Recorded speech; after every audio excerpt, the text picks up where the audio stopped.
you have the sniffles today. Well, I've got a sinus. It's not a cold. We've had very weird weather. We've had rain, warm weather, more rain, and so everything is coming out in bloom, and then it gets real cold, and whenever the weather changes and stuff starts to bloom, my sinuses go nuts. So Well, don't forget the anyway, frogs. You want to the frog. frogs. Yeah, the river's turning to blood, and the Yes. usual sign in the heavens. So there's a lot going on. Well, yeah. Speaking of which, so how is your part of the country? I don't know if you tell people where you are right now, but I don't ever give out my location. Most people know I'm in the Midwest, yeah, but it's, I that's mean, Midwestern Antarctica for those. yeah, Midwestern Antarctica. No thanks. Antarctica, boy, talk about strange stuff going on there. But anyway, no, it seems to be okay. Everything's just kind of sleepy. Yeah. Are you enjoying? So what is it? So it's hard for people to identify that. I can't really tell them where you are, but I'm curious. What like, how do you like it there? Do you get out and do anything? You see shows? No, no, I don't. I don't have time to get out. I'm Like getting, the I'm author, getting, the reclusive author. well, I'm a reclusive by choice. I'm getting about, I would say, easily 150 emails a day now of people sending articles and stuff. And that takes time to sort through because I sort through them. I try and sort through them every day. And then I'm about a year behind on research where I wanted to be. I'm reading about 200 books right now, and I'm way behind. So, when I'm not doing emails, I'm reading books. So, Which doesn't mean stop. He wants those emails. no, I do want the emails. No, no, no. We try and have a community-driven blog site here. I blog about, patterns that I detect in the emails that people send me. So yeah, I had a big response to that story, that blog I did about the Oroville Dam in California. I had a bunch of people in California just emailing me stuff after stuff about what's going on out there. Mm-hmm. So anyway, yeah, so I don't get out that much. I really don't have any occasion to or any purpose to. And it's only going to get worse, I think, in the future, time-wise. I was reading an article a while ago about a guy named Jason Kingsley. He's a CEO, software CEO, and he gets out. His pastime is jousting, and he takes his jousting very seriously. He's like, people die in jousts. It's not pretending to hit each other with a lance at full gallop. It's actually hitting each other with a lance at full gallop. At full gallop. So he rides stallions, and he has rules. He insists on both horses being armored, and he only wears very well-fitting armor. He's like, if your armor's ill-fitting, you're in trouble. And he's like, armor is not a costume. Armor is the best defenses that you had of the day. And so I was reading all about him and how he gets out there and basically takes on people who are also dressed in full armor and run each other at full gallop. And while that's not my cup of tea, I mean, it's all very romantic and everything. He's like, stallions are better, because they're like really aggressive and have strong opinions about which way to go. And he's like, but you want a really agile horse in combat. But I remember I lived for a little while where you are, and they had a chapter of the SCA, the Society for Creative Anachronism, that would meet in the park all the time, as many cities do, and get pretty aggressive there, hitting each other with rattan swords or PVC or whatever they're using these days. The materials have changed. You ever been tempted to, Dr. Farrell, don the armor? And no. I do have. I know you would sit on your roof and aim artillery at them, but that didn't exist. That's my style. That's more my style. Yes, I love your lance. Have a howitzer. Yes, have a howitzer. Yes. A really big howitzer. But other than raining Greek fire, I've been looking for German Big Berthas at the Army surplus store, and I just can't find any. Well, Dr. Farrell, you need a trebuchet, and trebuchet. There we the go. recipe for a Greek fire may not be readily available. I'll look for it. Shitform is all out of them these days, but you could, regular napalm works. Yeah. I've been getting ready for my own anachronism. As you know, Catherine Fitz crowdfunded a virtual pipe organ for me. And phase one was what a virtual pipe organ is, though. I didn't really understand it when I saw it. Because it's virtual house. Can you live in it? No. It's an actual organ console, like a pipe organ console, but you buy sound samples of famous organs. So you can actually play, it's a digital master copy of a sound sample of a pipe organ. You can actually add and subtract individual stops on these things, unlike most electronic keyboards. They just give you a kind of a standard organ sound. But these things tied to a keyboard you have in your house, or is it done by your? No, they are building everything: the keyboards, the pistons, the console, the pedal board. So that's on its way. The contract was signed. It should be here sometime mid-May through mid-July. So I've been doing a lot of rereading of music criticism, getting out my old scores. I did that webinar on pipe organs. I mentioned you in that because you had shortly after we met, we had that practice session down at Holy Family Cathedral in Tulsa. Yeah, so I'm getting ready for that, digging out old scores and going through them and trying to refresh my memory on how to play them. So yeah, I'm getting ready for my own Society for Creative Anachronism. Then we just need to get a big poster of pipes, just wallpaper, that's pipe wallpaper, and put it behind you as you play this thing. I have a picture of one of the organs in the sound sample that is hanging in my living room that will go. The organ will go right beneath it. It's a picture of the Bavo Kerk in Haarlem, Holland, which is an organ I grew up listening to. It's a very large Baroque era instrument. And then, of course, I've got a picture of Johann Sebastian and Charles Charles-Marie Widor on the other side of this. So I'm getting ready. Well, so you've heard it here, folks. Coming soon to a city near you, opening for Yngwie Malmsteen will be Dr. Farrell. His virtual pipe organ. He will only virtually be there, but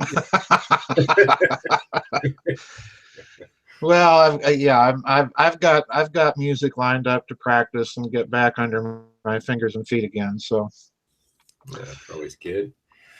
Well, Dr. Farrell, we have another episode of our show today and a few interesting things to explore. Yes, I'm dying to find out where we're going to go with macaques and dystopians. We don't use that kind of language. No. And whatever you do with monkeys, Daniel, monkeys. My organ, my selfie stick, my lamp, my picture, my cocks, whatever you're gonna do with that stuff, it's monkeys, Daniel, monkeys. Jeez. Well, I don't want monkeys doing anything with them. That's way too. Stop. Okay, I won't go there anymore. Jeez. Folks, for those of you that are in Europe or Africa right now, when people who live in the southern part of the country use the word ma, they mean my. My buddy's outside, they mean my buddy is outside. Yes, but I don't do that. I say my. Wearing a cowboy hat, ladies and gentlemen, it's an honest mistake. Oh. Yeah. Well, I've always thought you stole that cowboy hat from John Denver, though. No, jeez. You up my senses. Please. Jeez. Yeah, I like that song. It's pretty good. Well, we'll save macaques for later and move right on. I don't know what you're going to do with this word. I'm worried now. Whatever I say, he's going to butcher it, folks, but Zealandia. And we are recommending that you practice things safely to avert cases of Zealandia. You just don't want to catch it. It's bad. No, Zealandia, Dr. Farrell, is the name, as you Yes. know, for a continent underneath what we thought was not a continent.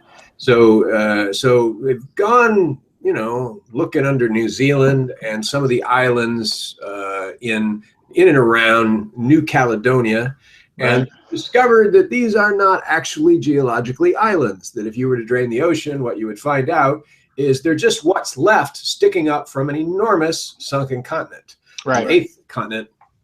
And they've named this continent Zealandia. And so some scientists are basically saying, look, we don't understand this the right way. When you see if you flood a mountain, you see a couple of points sticking up at different points in the water, you don't declare those islands. You say there's a mountain under there and it's all one mountain range.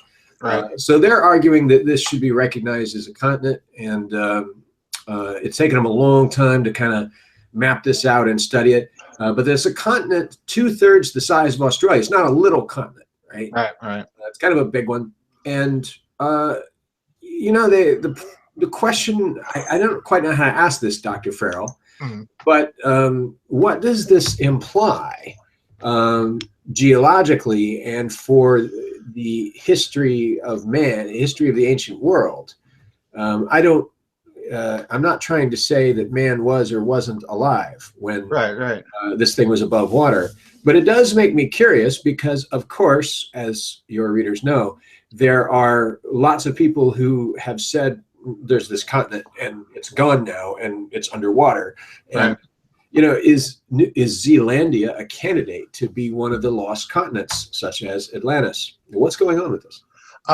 Geologically, I've looked at that story. I've looked at the maps of this supposed continent, and the first thing that struck me in looking at it was that they're going to have to rethink. I think they're going to have to rethink their understanding of continental drift, number one, because it looks to me like this thing is a broken off chunk.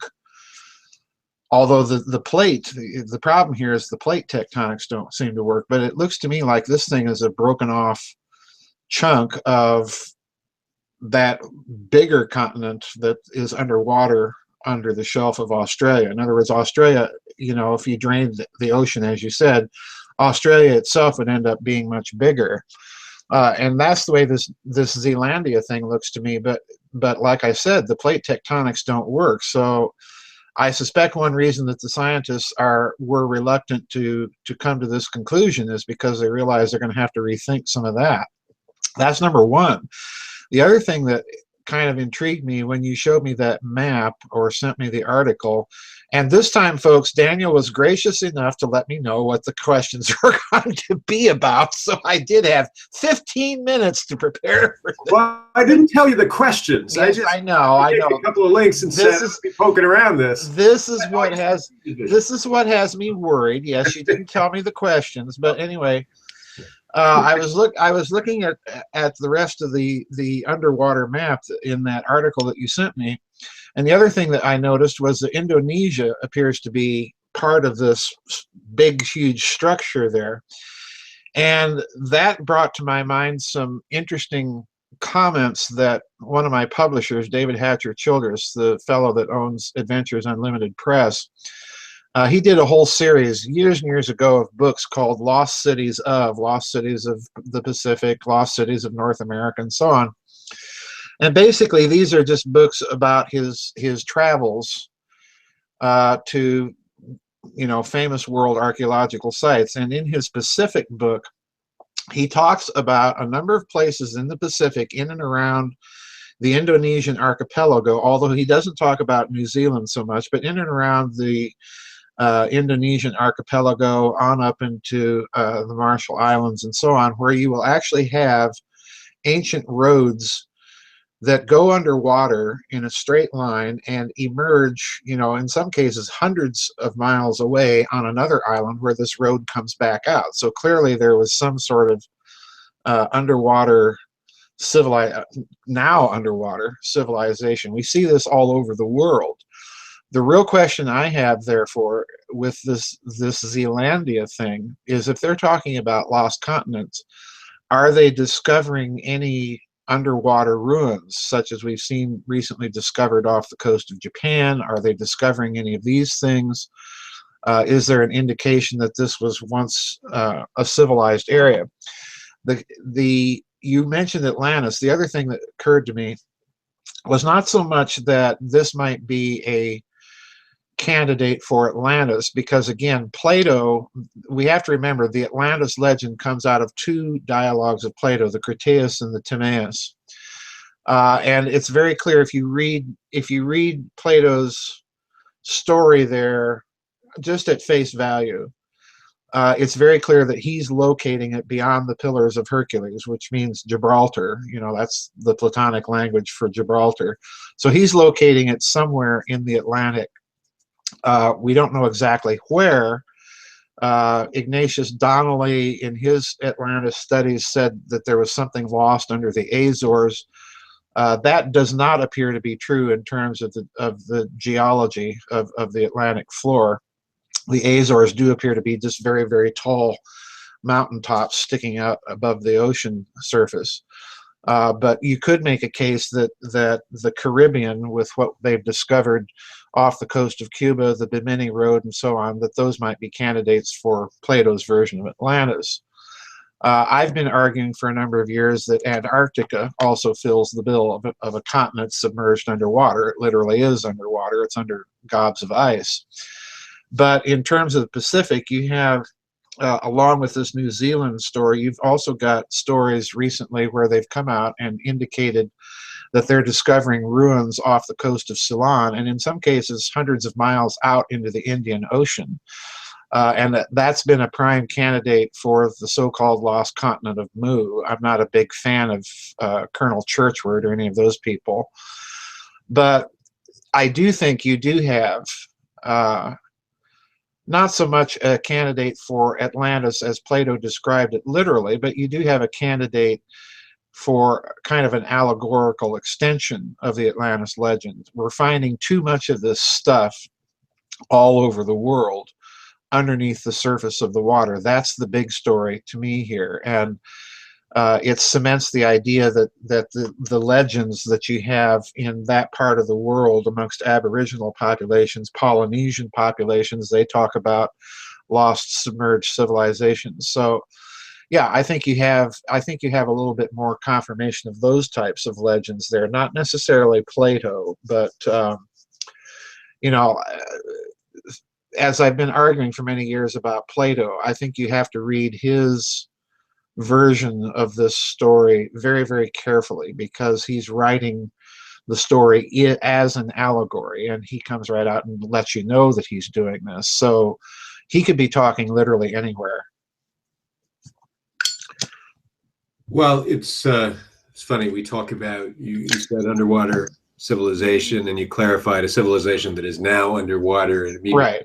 kind of made me think of New York. You know, we're all worried about flood insurance up here over the next 50 years. Yeah, I know. That's bizarre. You know, that's just bizarre. Rising ocean levels and the melting polar ice caps and everything. Yeah.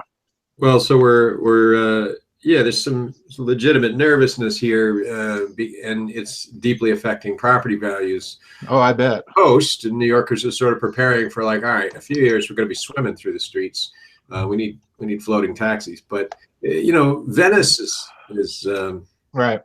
got the same issue. But you know, it made me think of the also the ruins off the coast of Yonaguni, Japan. Yes. They're debating whether the man-made. I mean, they look awfully man-made to me. Yeah, me too. But you know, we also know that, of course, there's plenty of those in the Greco-Roman world. Yes.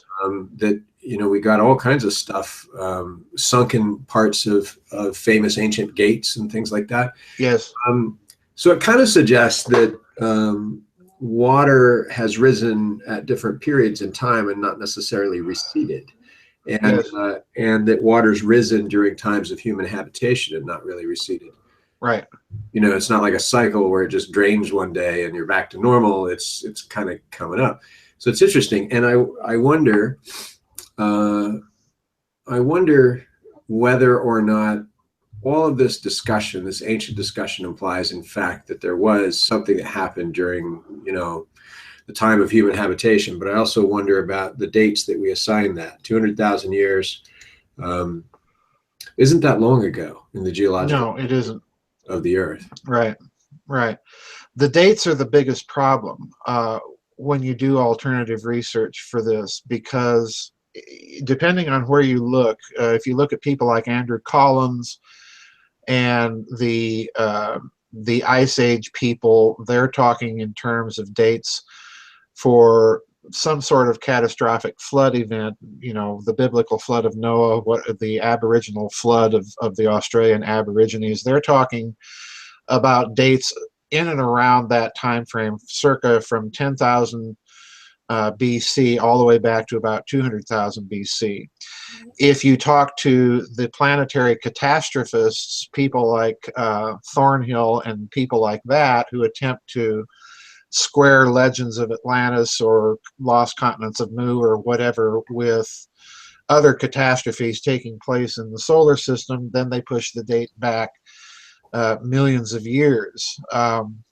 If you look at the work of Michael Cremo and people like that, the alternative archaeology people that point out that we're finding all sorts of archaeological things that do not fit the standard timeline narrative of academic history for human habitation and intelligence, you know, they're finding artifacts that are clearly artificial in stratigraphy that date even further back than a couple of million years. So, you know, the big problem with all of this, and I mentioned this in my book, The Cosmic War, the big problem with all of this is, depending on which data set you're looking at, you're going to end up with data sets that are close to each other. And that's the problem. You can't really fit all of this together yet. So that tells me we're still missing some very huge fundamental clue. This New Zealand story may in fact provide a clue as to when these things happened. So, you know, the verdict is out, I think, on the chronology of all of this. Well, as you may remember, you know, my family on my mother's side was Protestant evangelical. Right. I wouldn't call them evangelical. We'll just say old school Southern Baptist. Okay. A little bit different, but you know, literal belief in 7 days of creation, the Bible, right, etc. And I have sympathies toward this, but I have sympathies toward non-literal understanding within literal understanding. So, for instance, right, you pick and choose. You can't say that yes, the Bible was literally created, or the world was literally created in 7 days, and then say that Noah didn't really live to be over 500 years old, etc. And so right, once you start thinking about some of this, let's say you were trying to square it with the biblical narrative, it strikes me that so if there's somebody that's living for, I don't remember the actual age of Noah. I think he actually supposedly lived to be over 1,000. Is that right? I think it was over 700 years. Over 700 years. Yeah, in Genesis. Yeah. So, you know, the narrative, if you watch a movie that's the Bible on TV, if you watch one right, of those, it starts raining and Noah runs for the boat, you know, and I'm like, look, you're going to live 750 years. Your grandfather probably lived 800 or 900, you know, you've right, got a lot of time here, right? So why do we assume that, you know, the earth flooded and it just, whoop, it filled up like a glass of water held under a spigot? At some point, I could see it raining for 40 or 50 years. And at this point, once you do that, if you start thinking about things, and I'm not trying to unpack this. I'm just saying that it seems to me the most obvious thing that's not being said when people are talking about whole continents submerged is the biblical flood. So when I think about this, I just think, well, what if there's some truth to that? And I've been more open to it than ever, just because there have been so many recent recoveries of ancient sites. You know, they just found the portion of Herod's palace where they think that Christ was sentenced. Right. In Israel. And so, or they think they found it. I forget call that chamber of David or something like that. And so, you know, it strikes me that, well, how long would it really I mean, if it's raining so hard that the earth gets flooded the same day, that's enough to kill human beings. You know, that Right. amount of water, you can't even run under that. You and I have been out in a harsh enough rain that it's kind of hard to get around. It's just, wow, Right. your face, your umbrella's inverted, your coat is ruined. So, you know, no, it would be like boulders. Water is bad stuff. It's weighty. So if it's raining for 50 years or something like that, you know, and then now it makes a little bit more sense that the earth gets flooded, or a huge portion of it. And Right. if you think about it, that people lived at a much lower elevation, which back Yes. then might have been moderate to high. And if you look at, if you look at the landscape of the UK and you think we keep building mounds on mounds, we dig down and we find, oh, wow, people lived here 1,000 years ago too. And it's simply 8 feet below us. And then they dig down another 8 feet below that. Now you're down 16 feet. And they're like, oh, people lived here 10,000 years ago. And then they dig down another 20 feet. And they're like, oh, 40,000 years ago, people lived here.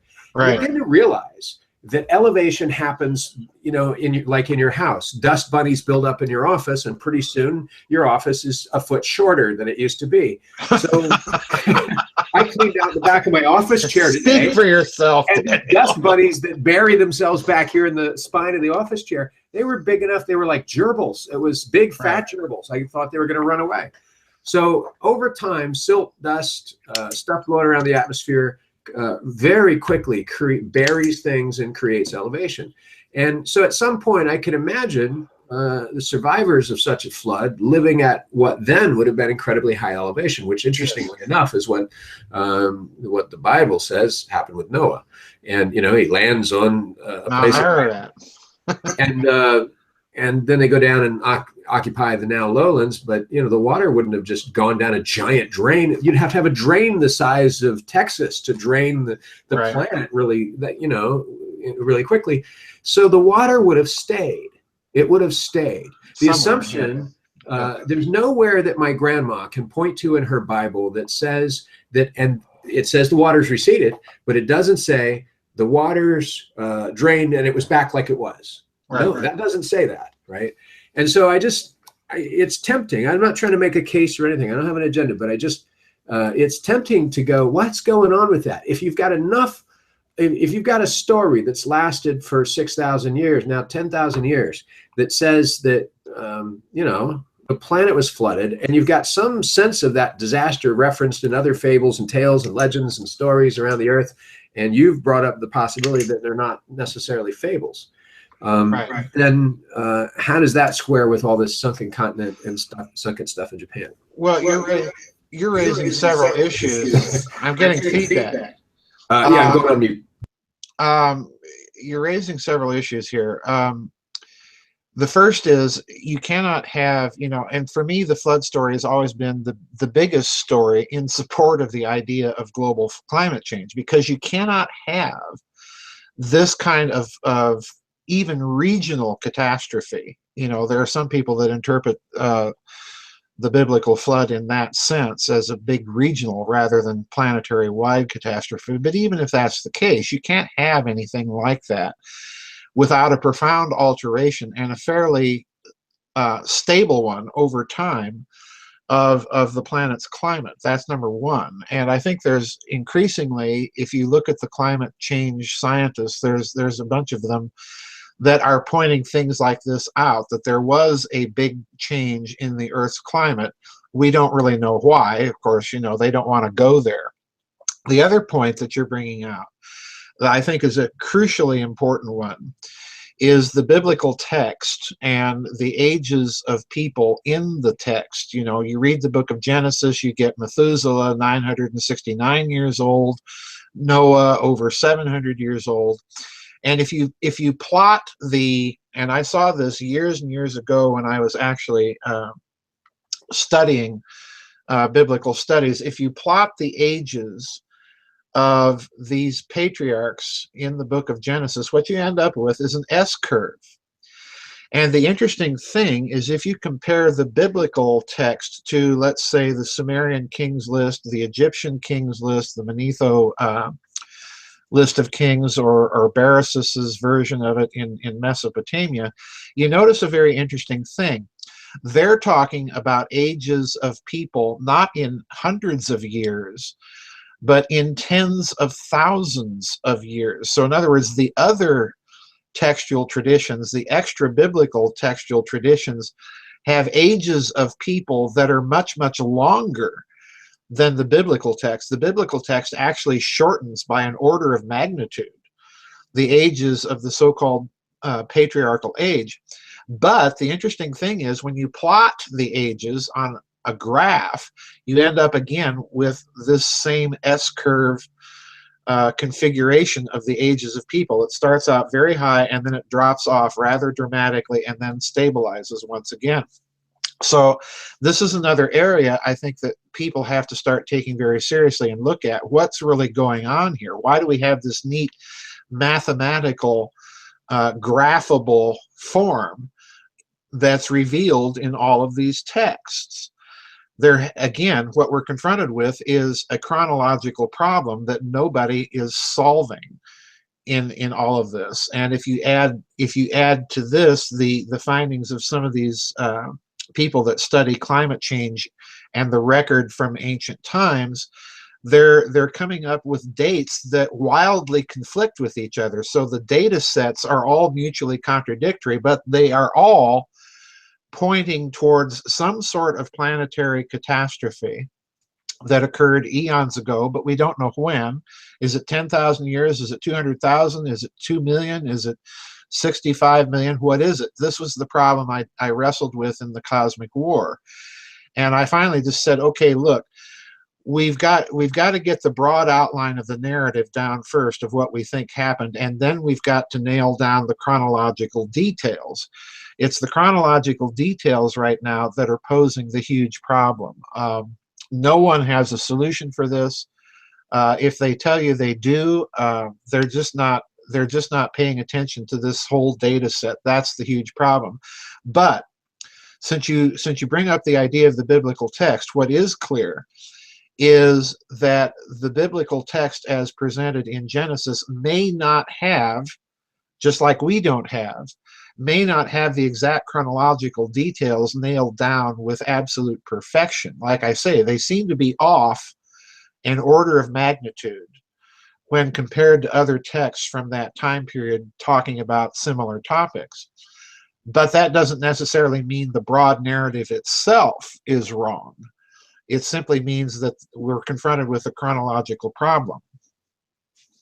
Well, I've got a major question about the chronology that I want to ask. But first, so I want to point out something, and then I want to ask you about it and ask you about chronology. I got these two things. They're driving me crazy. So let's go back to Zealandia, for instance. And you talked about myths in other countries. Let's just use the word myth the way Joseph Campbell does. We don't mean it's not true. Right. We just mean that a story that isn't taken as recorded history until somebody gives us independent scientific verification of it. Right. Archaeological evidence or whatever. And often not even that. So if you take the flood myths of the world and you pinpoint those on a map, who has one that is, and how like the Noahic myth is it? How different? Good point. Right? Good point. Right. So there is actually a map, and our listeners can Google this. It's called Map of Sample World Flood Myths. So like sample, like you're going to sample something. So if you Google this, it maps it out this way. And what's interesting about it, if you picture a world map the way we look at it, which is wrong, we look at it on a flat piece of paper. They should hand babies little toys, soft Nerf globes, but they hand them a piece of paper when they get to be about 5 and go, this is what the world looks like. So now you look at the paper and it's all distorted too. But let's just say you take that paper and you roll it into a tube, right? Right. And so now you can look from left to right and imagine that it wraps. At least you got that part, right? So where these myths happen, I'm going to start over here near New Zealand, where we're talking about Zealandia, this whole area that should include this region. It starts over here with the Fijians, goes to the Aborigines of Australia, up a little above to the Chinese and the Sumatrans, over into the Indians, then the Babylonians, which is Persia, Iran, Iraq. It's really Iraq. Then up to the Greeks, over, and it never gets above this point. This is the point I'm making. It never rises geographically more north than the Greeks. It stops there. It goes horizontally over to the Cherokee, down to the Aztecs and Incas, and over to the Hawaiians. Yes. So the flood is contained within this band, the flood story, horizontally across the earth, wrapping around it in a circle. Okay? Yes. And so here's the countries that are left out of that, or the areas that are left out. So if you're up above Greece and Turkey, if you're in Italy, Poland, Belarus, Finland, Sweden, Norway, all of that stuff, Spain, there's nothing. There's no flood myth. If you're up in Russia, no flood myth, okay? And we could argue that these are lesser populated places, but there's no flood myth up in Canada, no flood myth up in Greenland, no flood myth up in Alaska. Once you get above the level of the Mediterranean and then horizontally over to the United States and China, and you just go down from there, it's all down from there. And then it stops again, right at the point you hit New Zealand. New Zealand doesn't have a flood myth. It stops right at the tip of Australia. Right. And so it strikes me that as we're talking about Zealandia, that it's sort of right on the edge of the flood myth. It's sort of like we're finding the outer edge of it, and that's why we're finding it. Right. And that's interesting to me, because if we looked at the same thing across Northern Europe or across Russia, we wouldn't see it as something sunken in the ocean. We would see it as, either a valley that in ancient times was full of water and no longer is, that's drained away and become a river, or we would see it as a mountainous lake feeding a river, but we wouldn't see it as sunk in the ocean. Only when you get to down here along the Indian Ocean, the South Pacific, the whole Atlantic and Pacific region, do you get this. Right. And then it's along the islands that we start to see the little things poking up. So it's not really a question, but it's a curiosity, because as I look at this, I do have a question coming. Here's my question off of this. Then I'm going to ask the question about the ages. So if you now take that exact same map I laid out and just add different colors based on how close the story is to the Noahic text and how different it is, right? Right. The Greeks and the Indians are considered fairly close. They're somewhat like it. Right. The Babylonians are the most like it. Right. The Greeks and the Indians and the Babylonians are the closest to each other. Right. So they're all in a region, and they're geographically closest both in the myth and closest to Israel and closest to the story. But then you spread out, and the Cherokee, Aztecs, Incas, and Hawaiians on one side of the planet, and the Chinese, Sumatrans, Fijians, and Aborigines on the other side, which come to touch each other on the other side of the planet, they're the least like the Bible. Right. And so what it strikes me as is, what I'm trying to get at is, does this imply not just a traveling of the myth, but a different unfolding of an understanding of the event that's happening to you over a period of years as the event itself spreads across the earth and unfolds? That could, yes. That would have seen the rain first would have one understanding of what's happening, and the people that already are getting that refugees are fleeing and people are dying and livestock is dying, the fishing is changing and whales are beaching themselves, and the climate's changing. And it's 20 years after this thing started. Would they have a different definition? Sure, of course. I'll ask the other question and shut up. So the other question is about this difference in ages.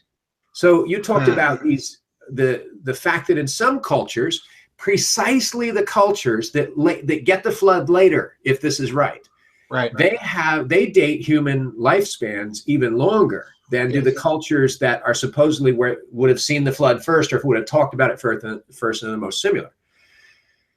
When we date the Hebrew race, for instance, we date the beginning of, from Adam, and you do it in the traditional religious way. You go, well, it's 10,000 years. They're just, I think, assuming normal human age. But when you stick the ages that the text actually says end to end, you get a totally different age. If you adjust those by the ages that other people on the planet say, and instead of adding them end to end, if you assume that what we're looking at is that as many people do who are not textual critics and not the people that say it's the Reed River, he didn't part the Red Sea, he parted the Reed Sea, and that's only 2 feet across.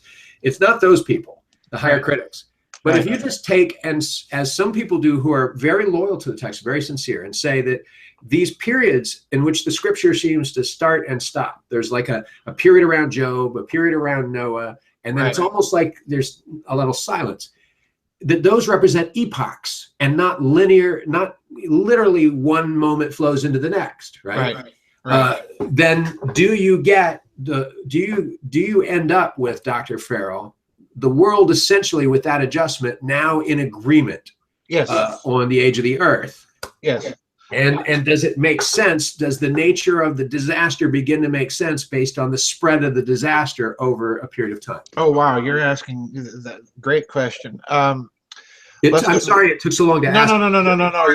You're opening up a lot of issues here that have haunted me, and I tried to deal with them as best as I could in the Cosmic War. And I pointed out that the dates or numbers in the biblical text, when you compare them to Mesopotamian texts, or when you compare them to, Vedic texts or what have you, appear to be off by about an order of magnitude.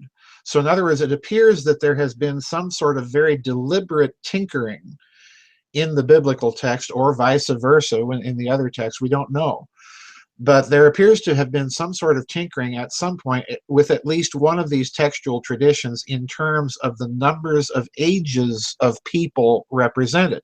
They all agree on one fundamental point, and that is that humanity, or whatever was here, our genetic cousins, as I like to put it sometimes, lived a lot longer before this catastrophe. So let's unpack that for a moment. The interesting thing that geneticists are pointing out now is that there is no reason, as far as they can tell, in the human genome for why we croak on average at around 70 years of age. In fact, some geneticists believe that if you just look at the genome itself, we should be living to about 120 years. And they have no explanation for this. And there is a school of not only biblical criticism, but there is a school of criticism of these other textual traditions that believes that the climate was so altered by this catastrophe that had an effect on human lifespans in some form or fashion. And we might be looking, as you say, with the residual effect of something happening that was concentrated in and around Mesopotamia and then spreading from there to the rest of the world. Now, I want to go to something that you mentioned in your lead up to that question, which I think was, again, a very profound observation. When you take the flood myths, they appear to be clustered between the tropics, the Tropic of Capricorn and the Tropic of Cancer, around the planet, okay? If you go north or south of those latitudes, what you see is a different mythology entirely of what happened to the Earth. If you go north into Eurasia, into Russia, into Northern Europe, you find different catastrophes of destruction. And the same holds true in North American myth. You have the Ragnarok mythology in the Scandinavian myths. That gets carried over into some of the Slavic myths. You have the Native American Indian populations in the northern part of North America saying that, no, it's not a flood. We were hit with big rocks and so on and so forth. If you go south, in South America, the Incas have legends of some sort of catastrophe that involves fire, that involves chunks of things falling on the planet, and so on. So the planetary catastrophe myth itself changes out of those latitudes. And that suggests to me, and this is again why I wrote The Cosmic War, that suggests to me that you're dealing with the after effects of what Dr. Tom Van Flandern called the exploded planet hypothesis, which in his opinion was a water-bearing planet. It explodes, it sends a bunch of water, everywhere, that inundates the Earth, that concusses Mars, that has lots of debris, rocks, and so on and so forth, and all of this stuff comes raining down. Now, why is that significant? Well, it's significant simply because of simple physics. Water is a very dense material, all right? That would naturally tend, just by the gravitational attraction of the Earth, to cluster around areas where the local gravitational acceleration is much more pronounced. That would be along the equator and in those tropics. Other types of debris that are less dense are going to be more diversely spread. So I think there's a possible physics explanation here for it. So I think you're looking at a cluster of data sets. You've got textual traditions of chronology. You've got all the textual traditions, be it biblical or otherwise, pointing to longer lifespans and then a sudden decline and then stabilization of lifespans along that S-curve again after this catastrophe, whatever it was. And then you've got the contemporary biological data that suggests, yeah, we should be living a lot longer, and we don't know why we're dying so soon. So there's a school of genetics called epigenetics that is now arguing that the genetic code does not explain everything in terms of human development. There's some other factor at work here, and this may be an environmental consideration that we have to look at as for why we die so young, when apparently we shouldn't be dying so young. So yeah, there's a lot of things here that have yet, Daniel, in my opinion, that alternative research really has not yet really faced up to. Everybody is advocating their particular school of what happened. You've got the electric universe people, you've got the ice age flood people, and everybody is advocating a certain agenda and ignoring the vast amount of data. I don't personally see how you can have any of these things resolved without putting whatever happened on planet Earth within a much wider celestial context. I really don't, because the Babylonian text in particular make it very clear that this was all part of a much bigger picture, a much bigger history that's playing itself out in local celestial space. So I want to just clarify. I don't know if we're saying the same or suggesting the same thing, but I want to see if we are. So I'm suggesting two things, and I think you're validating those or you're pivoting off of those. So one thing, so item one I'm suggesting is that perhaps differences in narrative details from flood myth to flood myth, or how different they are from each other, but also how different they are from the Noahic version, the Hebrew version. Right. These differences correspond to the traveling of something. They spread out in a clear linear trajectory across a map away from a center. Right. So that could be because of the age or decade of an age in which people are on the globe experiencing the event. If the event actually happened in 3 days, if it unfolds over an entire epoch, and that epoch is broken up into ages and decades and whatever. I agree. If it's 50 years after the rain affects the Babylonians that I on Fiji now begin to feel the results, not only could the physics, as you say, I think you're agreeing and saying the physics would be different because something different would happen by then to the climate and the rocks and everything that would not necessarily have happened or needed to happen at the beginning.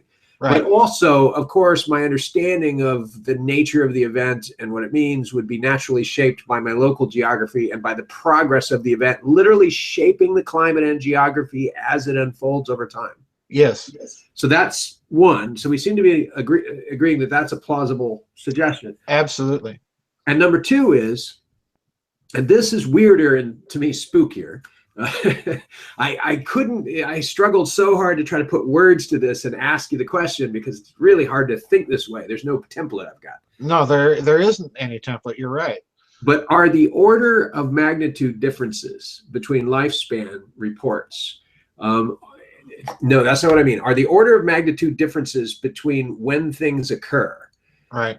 And the parallel difference in lifespan reports Yes. Is that due to, one, the fact that that this, well, due to the fact that there's a disruption of the global chronology itself due to the unfolding of the event itself? In other Yes. words, I don't mean the time is somehow altered, but I mean that prior to that, there would been a fair amount of global parity in terms of what Yes. era we're living in. But Right. when an event that's literally wiping out the planet is unfolding, 50 years from now might as well be 500 or 5,000 years from now. It's sort of like the scattering of the tribes of Israel, or the Tower of Babel. And I'll just, one pivot off of that is, if this is right, it means that the nature of the catastrophe that Hebrew text says happened at Babel, and the nature of the catastrophe that that the Christian text says happened in 70 AD, and the breaking up of the tribes, and the nature Right. of the flood are similar. They are a breaking down of the shared concept of reality by a group of people. We no longer know which tribe we are. We no longer know which language we speak. We no longer know what age it is. Right. Right. Right. Right. Oh, absolutely. Absolutely. It's hard to think this stuff. No, no, I know it's very difficult, because you're right. There is no template. I'm getting feedback again. Here's what I think is going on. I think you're absolutely correct in identifying a breakdown of what had been previously a common shared chronology. And my assumption here, my premise or presupposition, is that we were dealing with a more or less unified global civilization. In other words, I'm going back to the hypothesis that whatever existed in high antiquity, in the midst of prehistory, was a very advanced technological civilization. And therefore, it would have had more or less common basis of a calendar by which it organized events temporally. All right. As this begins to break down, let's recall the Mesopotamian text that I mentioned in the Giza Death Star deployed, and then Giza Death Star destroyed, the Enuma Elish, the so-called Babylonian creation epic, which again, for me, is a war epic. It's not a creation epic. It's about a war that's fought in local celestial space. They blow up the planet Tiamat, the asteroid belt is the remains. And then the text says something very, very intriguing. Marduk remeasured the structure of the deep. And what that means to me is that if you are basing a calendar, as we do, on celestial positioning and so on and so forth, if you suddenly destroy a planet, that destroys the celestial mechanics of the solar system, and you have to relearn what the solar system is going to operate like without the presence of a major mass within it. And once that happens, then you are changing your calendar. So you're going to have a slow spread of a Mesopotamian chronology, whereas the Chinese over here are still using an old calendar, and they're beginning to feel the effects of all of this, and now everything has to be redated. So in other words, I've always in my mind, Daniel, connected the Tower of Babel moment and the flood. In other words, I think the biblical text to a certain extent is an edited text, like the critics say, but for a profoundly different reason. What it did was it separated events which were really part of one event. And you're looking at, in the biblical text, you're looking at things like the flood, you're looking at things like the Tower of Babel, and so on and so forth, as thematic concentrations in the biblical text. But chronologically, you're looking at the same event. They're just simply saying, well, this event happened and this was the implications. They're tracing out themes. And there is a school of biblical criticism that does look at these things in that way, that the events are not really separated. They appear separated to us, but to the people reading the text back then, they wouldn't be. They were simply studying the event from several different thematic angles, sort of like, you know, the CPE Bach concertos that I like so much. You've got several different versions of them, which I think he composed as different exercises looking at the same musical object from different points of view, like an impressionist painter. That's what I think you've got going on in the biblical text. So this is going to mess up your chronology rather dramatically. And you're going to see one part of the globe looking at an epoch in a certain way, while the other part of the globe is kind of catching up as the disaster spreads. So things begin to get out of whack, and because they get out of whack, you're going to end up with different chronological data sets, and that is part of the problem. Absolutely, I'm in agreement with you here. I think that's a profound insight.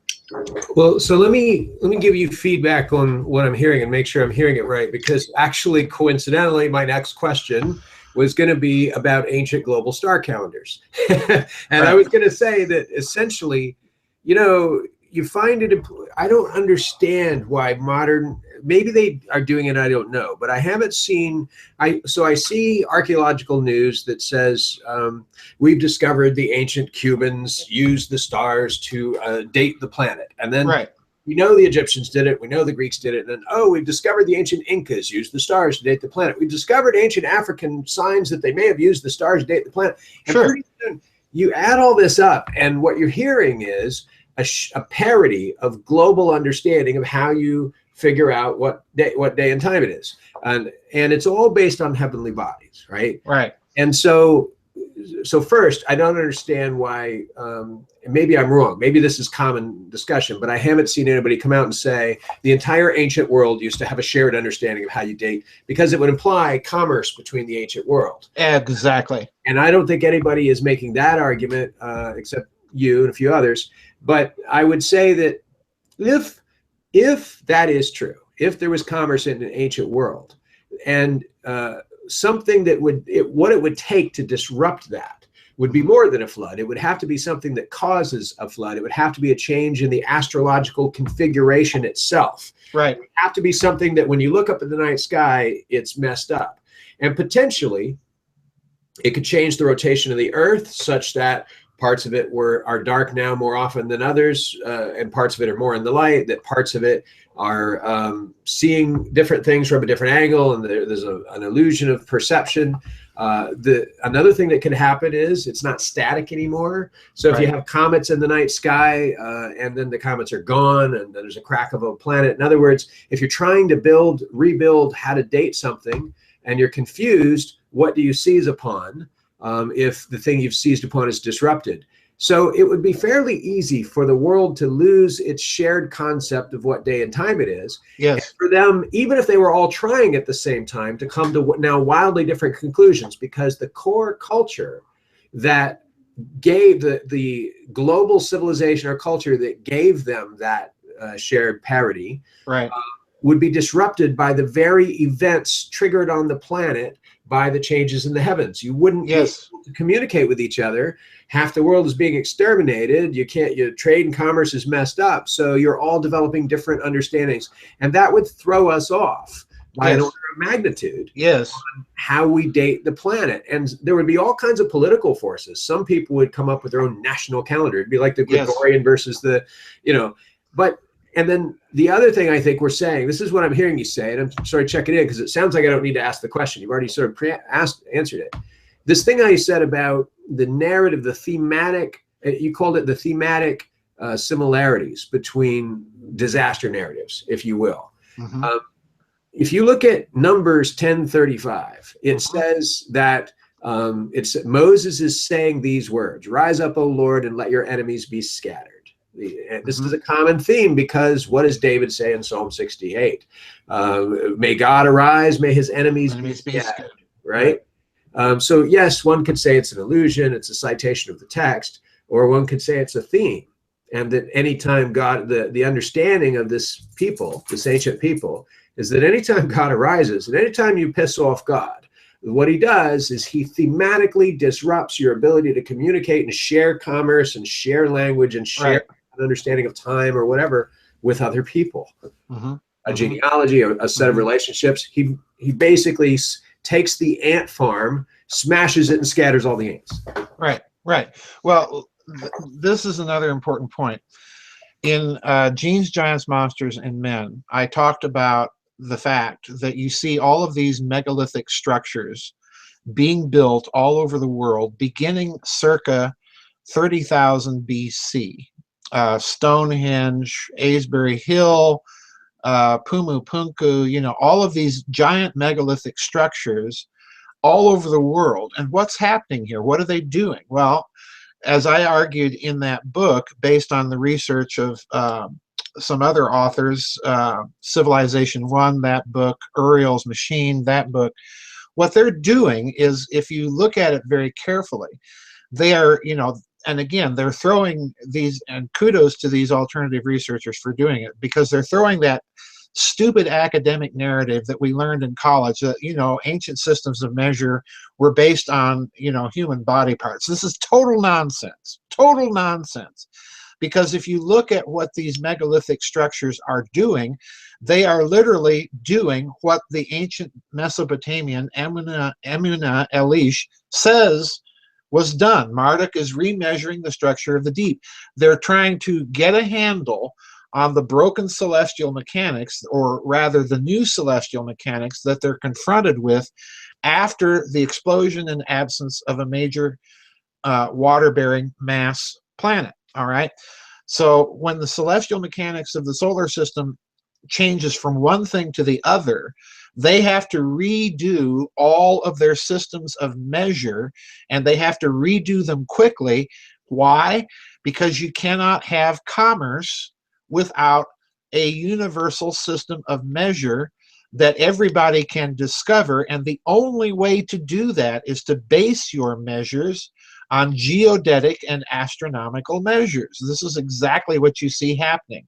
So in other words, I'm viewing this whole construction activity as a post-cataclysm, whatever that cataclysm was, as a post-cataclysm effort to jumpstart and preserve and to reevaluate the celestial mechanics. And the other thing that's interesting in terms of your thesis here, and again, I think you're absolutely correct, is if you look at astrological systems, I'm of the opinion that the ancients knew far more than we did. I don't view astrology as a pseudoscience. I view it as a science, most of which we've lost. Because what they understood was that the celestial mechanics, the physics, would have an aggregate effect on human behavior. This is why ancient astrology never casts an individual horoscope. It casts a horoscope for the king, in other words, for an entire civilization. A modern astrologer would call it a mundane horoscope, all right? But you've got essentially what happens after this cataclysm now. What you find is different astrological systems emerging. So there's your scattering that you're talking about. You've got one system in Mesopotamia, you've got another in Egypt, you've got a completely different one in China. And what they're all trying to do is figure out, exactly as you said before, what epoch are we in? In other words, what's the physics determining aggregate human behavior now at this point in time? And they're coming up with different answers because of that shattering effect that occurred due to that cataclysm. That's my way of looking at it, at least right now. More data may come in later, and that may change. Well, I have some other questions and thoughts about this. So I'm going to try to hit you with a couple of them at once. And by the way, I really love that phrase, pumu punku. I do if you do. It just sounds wrong. But oh dear. Hey, that stuff comes with this package. What can I say?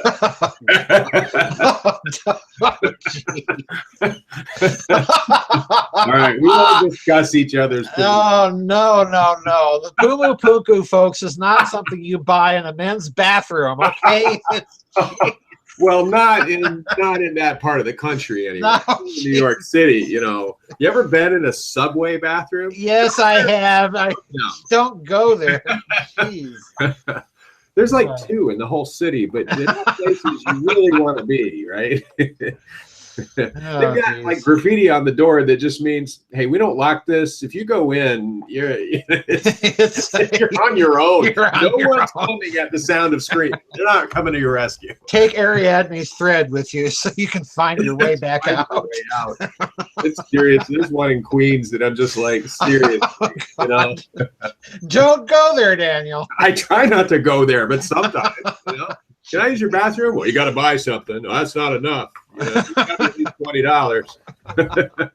All right. So my question, I'll give you two questions. So number one, of course, all of this begs the question that if there's a celestial, actually, I'm going to hit you with three questions. I'll hit them rapid fire. Number one, all of this begs the question that if there's some celestial event creating a global catastrophe like a flood, let's say a flood, what was that celestial event, and how much agreement on what it was do we have? What could be a candidate? Is it the breaking off of the moon from one of the other planets, or what is it?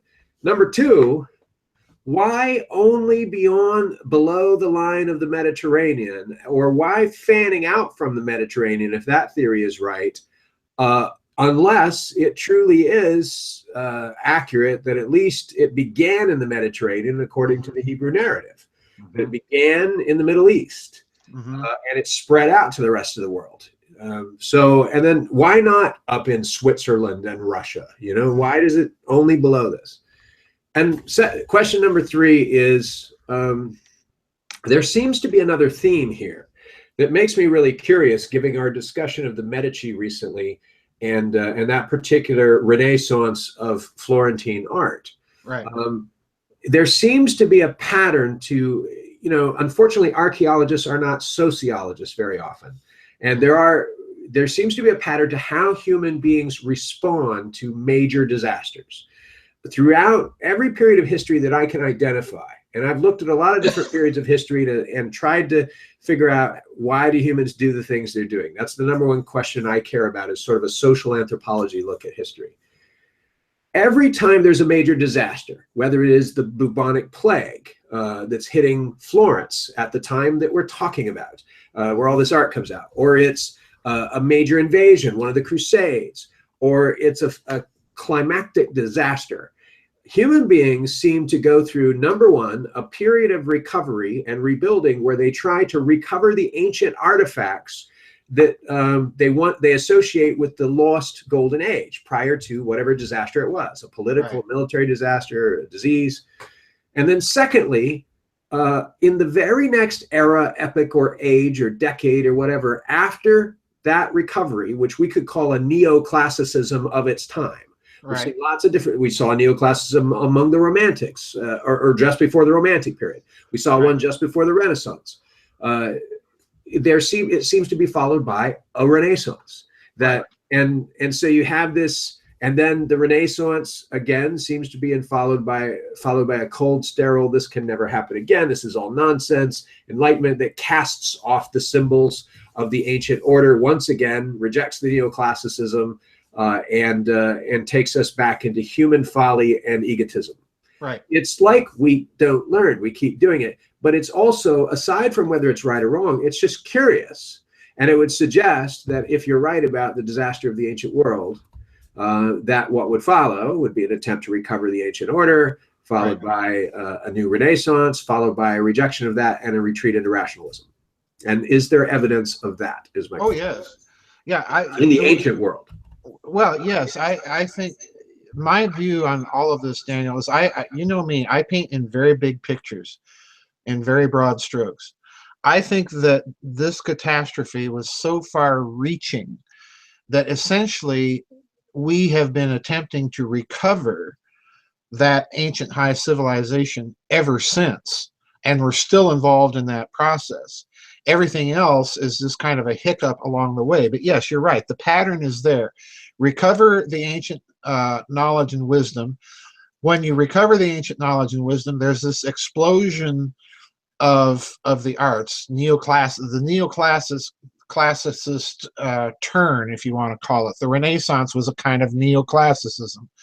The classicism of the 18th century was another example. The classicism of the Romantic era, yet another example. You get all of these tendencies where once knowledge is recovered, you see an explosion in the arts. And then, as you say, yeah, we turn away from it and we get the idea, well, all of these ancient myths, all of these ancient stories, all that's superstition, it's theology. We've moved beyond that now. And, well, in point of fact, we haven't. Every time we attempt to move beyond that, civilization begins to break down. So yeah, we've been repeating the ancient memes over and over again. But the other question you asked was, how is it that this concentrates itself along the equator between the two tropics? And there's a very simple answer to that. And again, the answer tells you that you have to start thinking not just in terms of planet Earth, but in terms of the solar system. Because all the planets, with the exception of Pluto, all the planets from Mercury out to Uranus, all orbit the sun on what's called the plane of the ecliptic. In other words, they're on one plane, all right? And most of the planets in that plane are also orbiting on an axis that is more or less perpendicular to the plane of the ecliptic. The Earth, of course, is canted about 23 degrees off the plane of the ecliptic, all right? But nonetheless, this means if you take a planet in the asteroid belt that used to be there and blow it up, as that shock wave spreads, it's naturally going to hit the planets at their equator and between their tropics. All right, that's where it's naturally going to hit. So you can explain what happens to planet Earth is it's going to be tilted, and at the time that this explosion debris shockwave reaches Earth, it's probably concentrated at that moment in history at the region that we now call Mesopotamia, and then it spreads out from there. So in other words, simple physics tells you you have to look off planet for the explanation of why you have that belt of mythology about a flood. And let's remember what Dr. Van Flandern, the naval astronomer, in his book said when he revitalized the exploding planet hypothesis. He said that this was probably a solid planet because of the evidence of the asteroid belt. And he also said that it was probably about 2 times the mass of the Earth. That would be the upper limit in many people's thinking for a solid, rocky planet. And it was probably also water bearing. All right. Now, the reason why this shockwave idea is very important is important because it correlates the extraplanetary geological data that we know, not only with respect to the Earth, but with respect to Mars. Because if you look at Mars, Mars has one entire hemisphere of the planet that looks like it was just suddenly concussed and scoured by a massive flood. I've always said the evidence for a planetary flood is best on Mars, not on Earth. I made that point very, very clear in the Cosmic War, because that's what Mars looks like. The other hemisphere of the planet that was turned away from that exploding planet does not show the same type of geological evidence. So Mars just got massively hit because it was the closest solid planet to that exploding planet. As the shock wave spreads, it eventually reaches Earth and so on. So I think we're going to discover, it's very interesting to me if you put this physics in the context of your question, this means that we should also find some sort of evidence of a similar nature on other celestial bodies. And in fact, we do. The moon is turned perpetually one face of the moon towards Earth. We only see about 60% of the surface of the moon. The far side of the moon is that part of the moon which again shows massive evidence of meteoric bombardment. It's a much rougher surface than the side of the moon facing us. If we move closer to the sun, towards Venus, and eventually Mercury, you're going to see, if that theory is correct, you're going to see similar surface discrepancies on those planets. This is why I think right now the United States and Russia are talking about joint probe missions to the planet, to the surface of the planet Venus, to find out just what the heck is going on there. And there's been increasing interest now in Mercury. I think what they're doing, and incidentally, folks, I think this is why you see the interest in Antarctica with all the strange people going down there recently. You know, what the heck are they finding? I think that they are becoming alive to the fact that some catastrophe happened in this solar system, and that catastrophe ties together so much weird stuff in our own history, in recent phenomena that we've been dealing with since World War II, UFOs and so on. I think they're coming to the realization that we have an opportunity to verify some of these ancient myths and reconstruct human history. That's what I think this is about. Well, I have a couple of other points of curiosity, and these may be dead ends, but one is that if the band is everything below the Mediterranean, like worldwide wraps the Earth below the Mediterranean, what's if there is this cultural trend of essentially disaster, post-invasion recovery of classical content, and then Renaissance Enlightenment. Right. If there's this pattern, do we see evidence that that pattern is constrained to the sub-Mediterranean world around the globe? And is this that's a good potential reason why the people that would, the Rus, the people that would become the Russians, the people that would become the Swiss, the Northern Europeans, do they show that same pattern, or do they show a more of a two-step dialectical pattern of dealing with things? I get the impression that the people that populated Russia, the Norse Rus, the Roman,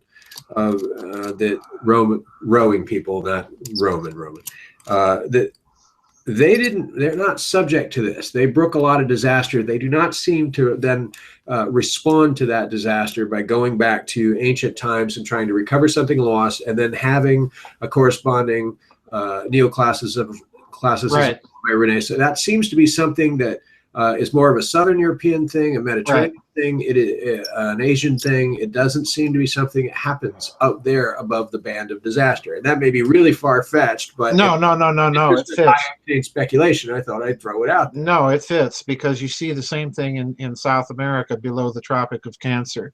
You see exactly the same thing. There's a catastrophe. There's an acknowledgement of a catastrophe, but there's no attempt to go back and attempt to recover and revitalize something. But you do see it very clearly. Again, you know, academic history has a problem, and they even admit that they have a problem of explaining how do you find or account for the sudden rise of civilizations appearing almost whole cloth out of nowhere in Mesopotamia, Egypt, and the Indus Valley in India. Why do you have this, you know, out of nowhere, literally, these very advanced civilizations appearing? And again, I think the record, if you look at the records closely and carefully, what they indicate is that the belt of civilization, let's put it that way, the belt of civilization was again clustered more or less around the equatorial and the tropics. All right.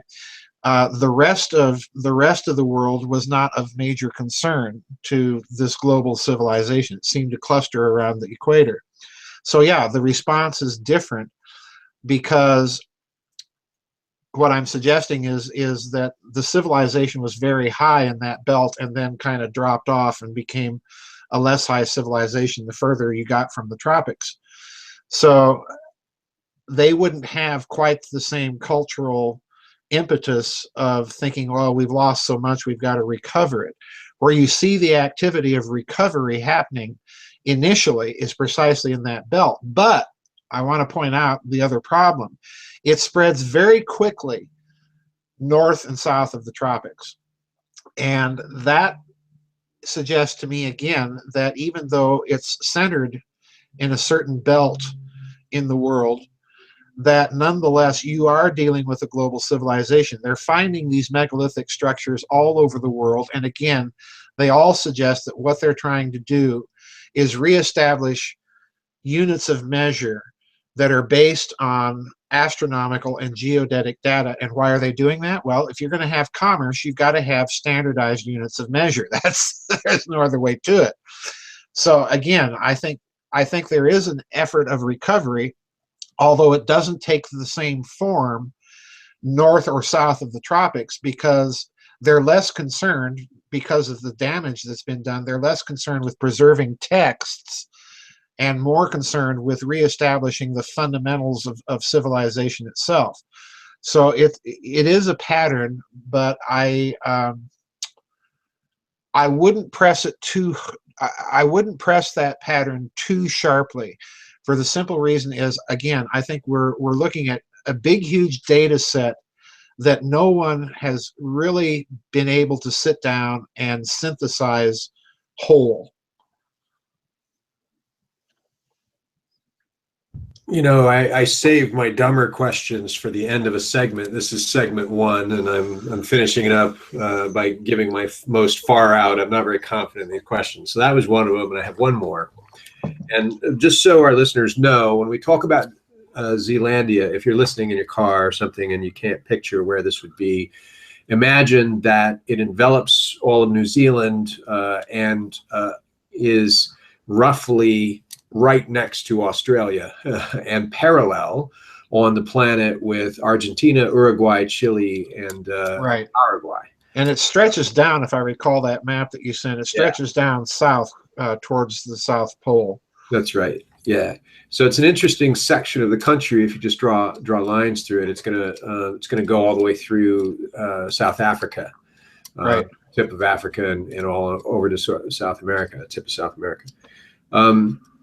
But and it's interesting because I could swear that I've read ancient myths about things having to do with the southern peoples of the earth, and I just can't recall what I've read.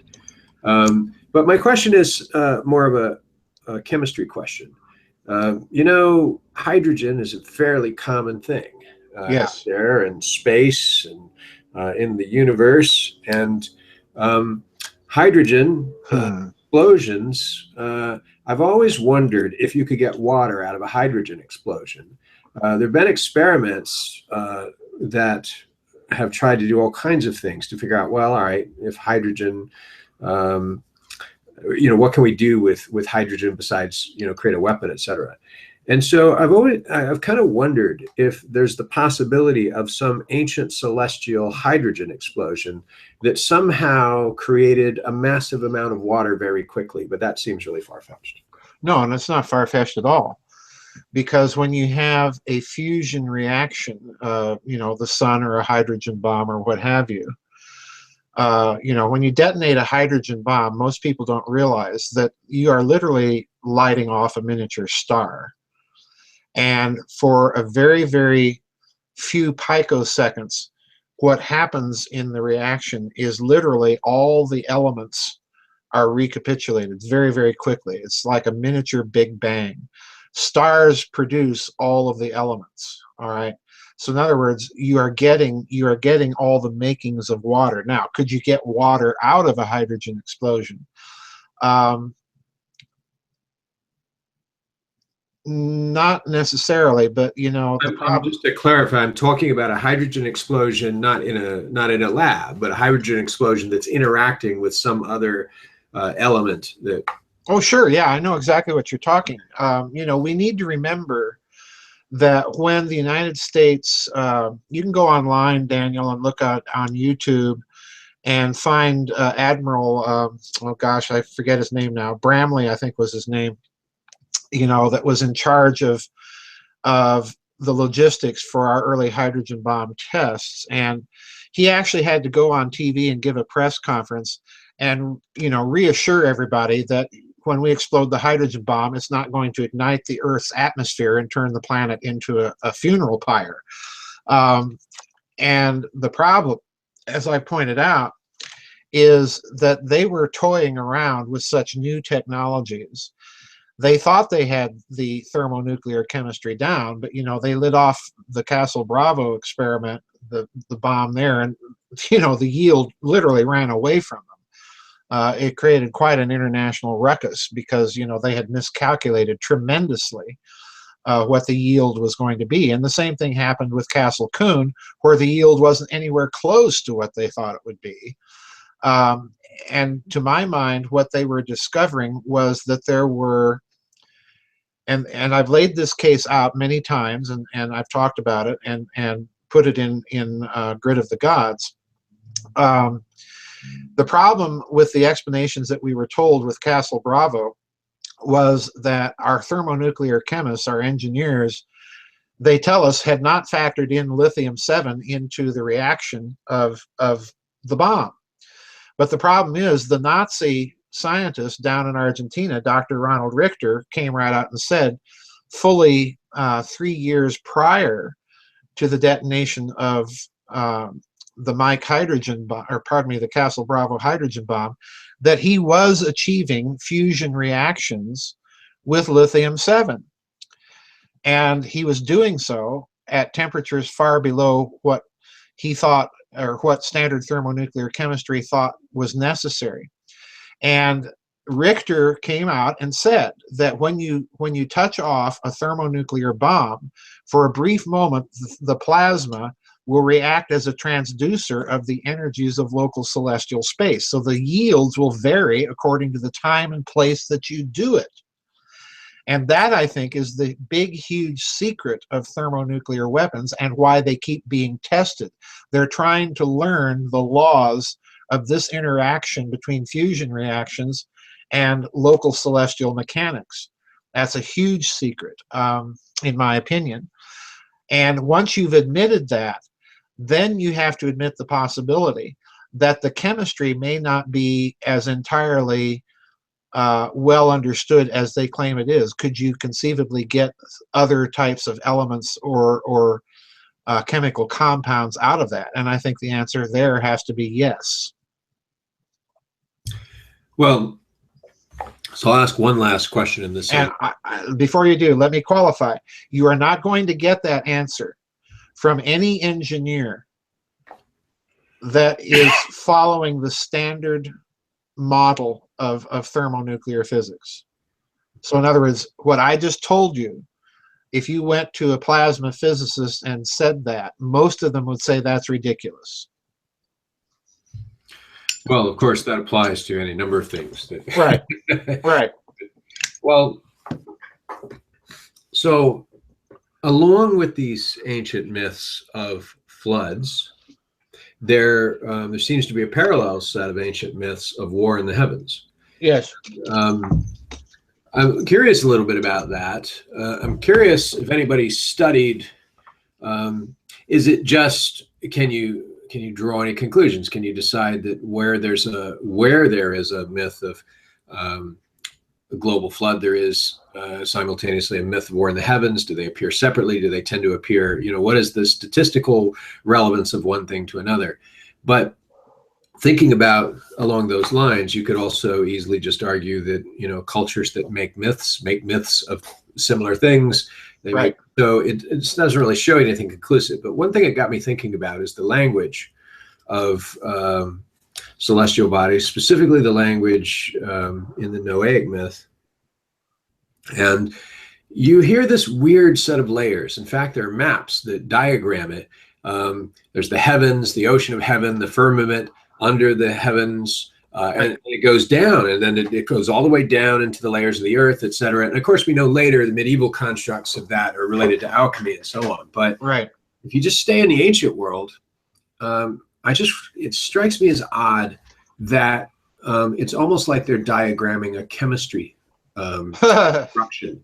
In fact, if you just stop thinking of it as geology for a second and just look at it, that there's the heavens, the waters under the heavens, and the firmament under the waters, and so on. What I'm looking at is almost the description of a chemical reaction or a molecule or a chemical substance. And I just found that unusual, and it could be crazy, but I thought I'd share it with you. No. It's not crazy. Ding, ding, ding. what you're describing are states of matter.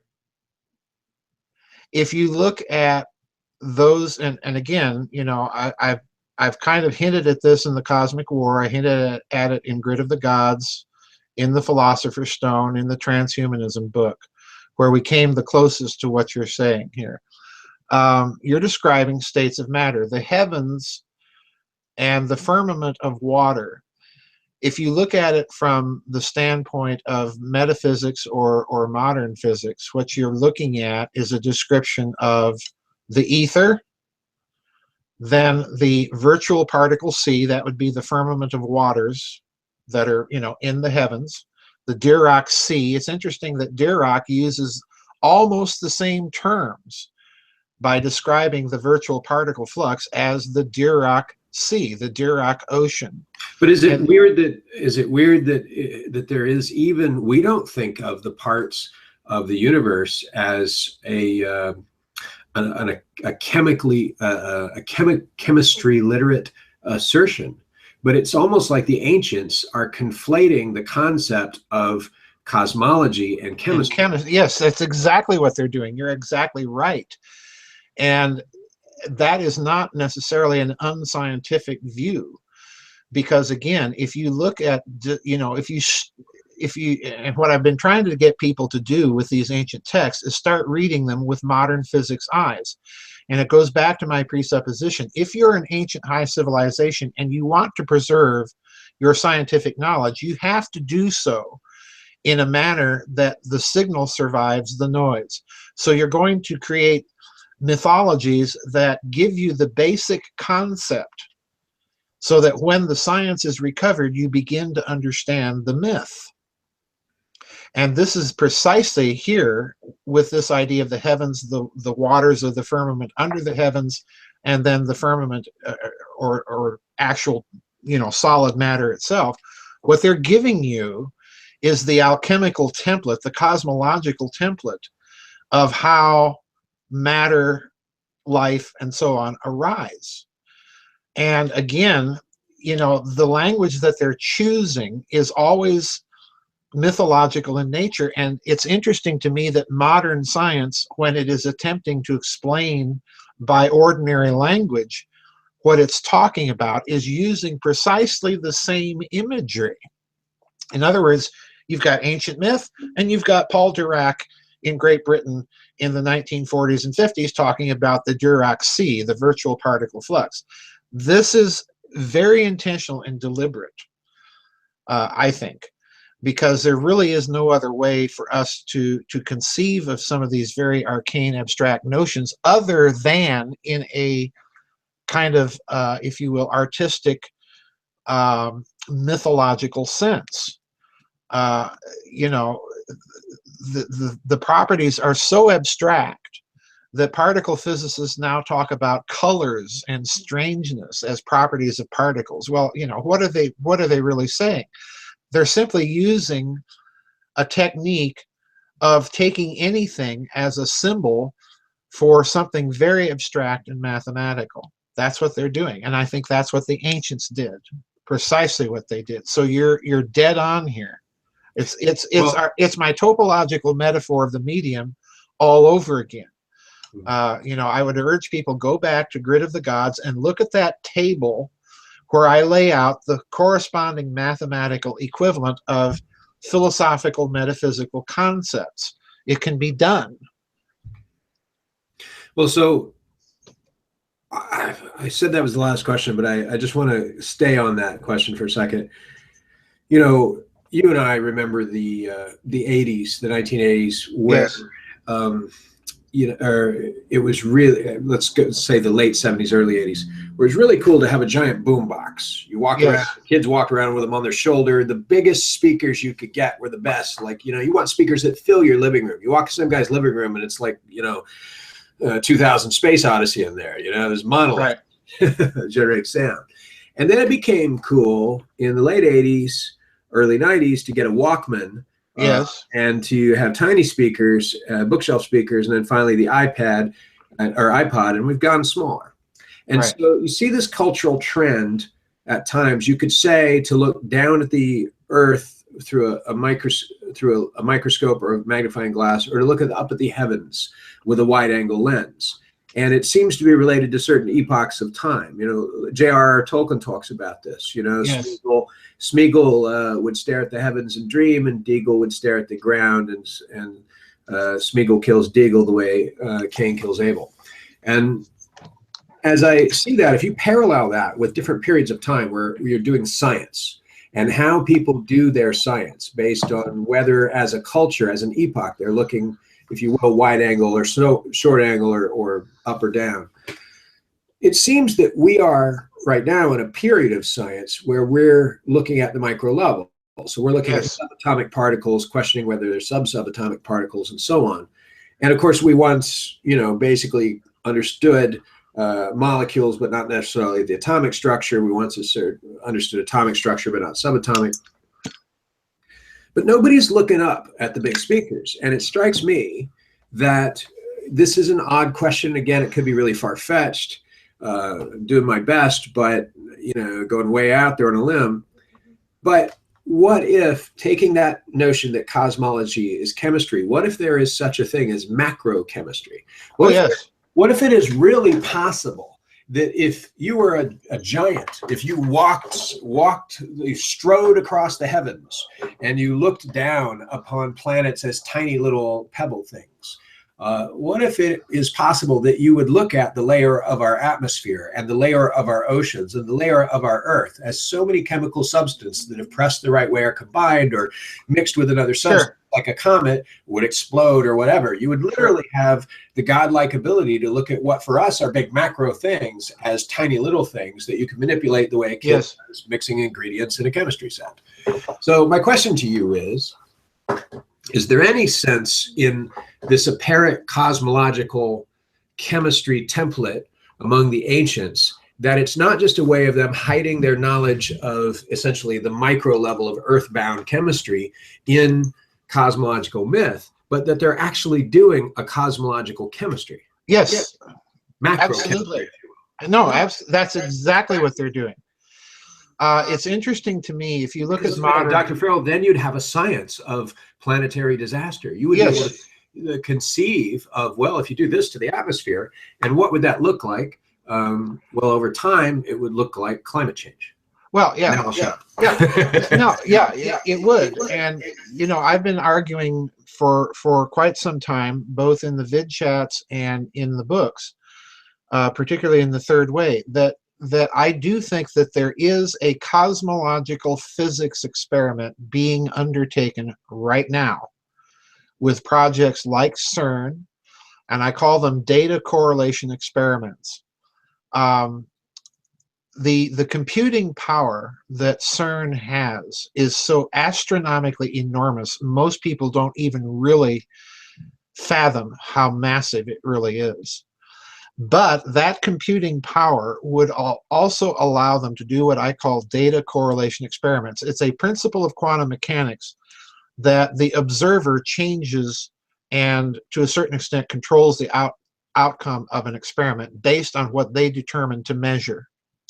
And that means, like it or not, that there is an interface between consciousness, intelligence, the observer, and physical reality that is so very different from the Newtonian mechanistic universe that most of us still live in on a day-to-day basis, because it means that conscious intention can alter reality. I have a webinar in the members area, if the members haven't watched it, on the work of Dr. William Tiller out at the University of California in Los Angeles that did experiments on materials to see if materials could be altered simply by conscious intention imprinting something in the local field. And lo and behold, and the results are gigantic. They're not confined to the quantum level. Now, let's take that and magnify it to the cosmological level. You're suggesting that the ancients had that kind of cosmological science. And indeed, I think they did, because again, what does the Tower of Babel story in Genesis say? It's unusual of all of the Old Testament stories because the intervention of God is not predicated that the humans are doing something sinful. the intervention is predicated on the fact, as the pericope that begins the story says, if they complete this, they will be able to do whatsoever they imagine to do. So in other words, there's a cosmological godlike power that is implicated in that whole story that has to be stopped or prevented. And that implies a cosmological science on the scale that you're suggesting. I think that did exist. I think it falls out of this topological metaphor that I've been talking about that undergirds most of my books. So yeah, I do think that exists.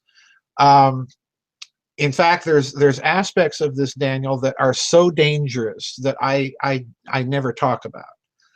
Because if you follow the conclusions logically to where they lead, it implies all sorts of technological possibilities that are very, very creepy, and you use that word yourself. So yes, I do think they had that science, and I think we're getting close to it ourselves. And the reason why is, and this may interest you in terms of your dealing with information technologies,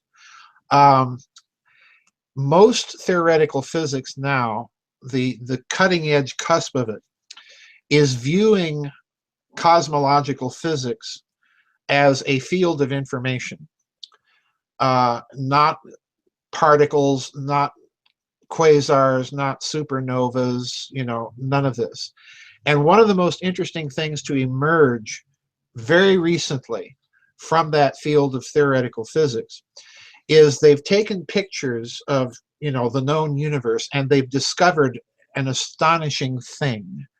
They've discovered that the known universe looks like a huge collection, here it comes, of neurons, okay, in a gigantic brain. And the resemblance of these pictures is so palpable to actual photographs of neurons, is so palpable and so self-evident that, when I saw this, I had to stop and think again. The ancients described the universe not in Newtonian Cartesian terms as a giant machine or mechanism. What did the ancients describe the universe as? They described the universe as a makanthropos, a large man. That, in other words, the universe was an organism, and a conscious one, not simply a mechanism. And this idea is coming more and more out in the most avant-garde theoretical physics papers. So there's a lot going on that I think confirms your intuition here.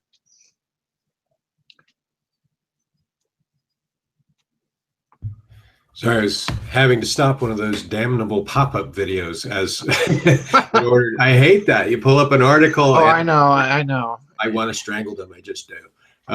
But I want to reach through I think it ought to be allowed that whoever the web designer is, if there's a pop-up video, you're allowed to just reach through the screen once and just slap him a couple of times. That should be, all of us should get to do that, like a dunk tank, Yes. Once a month, he has to show up for his 1 hour dunk tank session. Yes, I agree.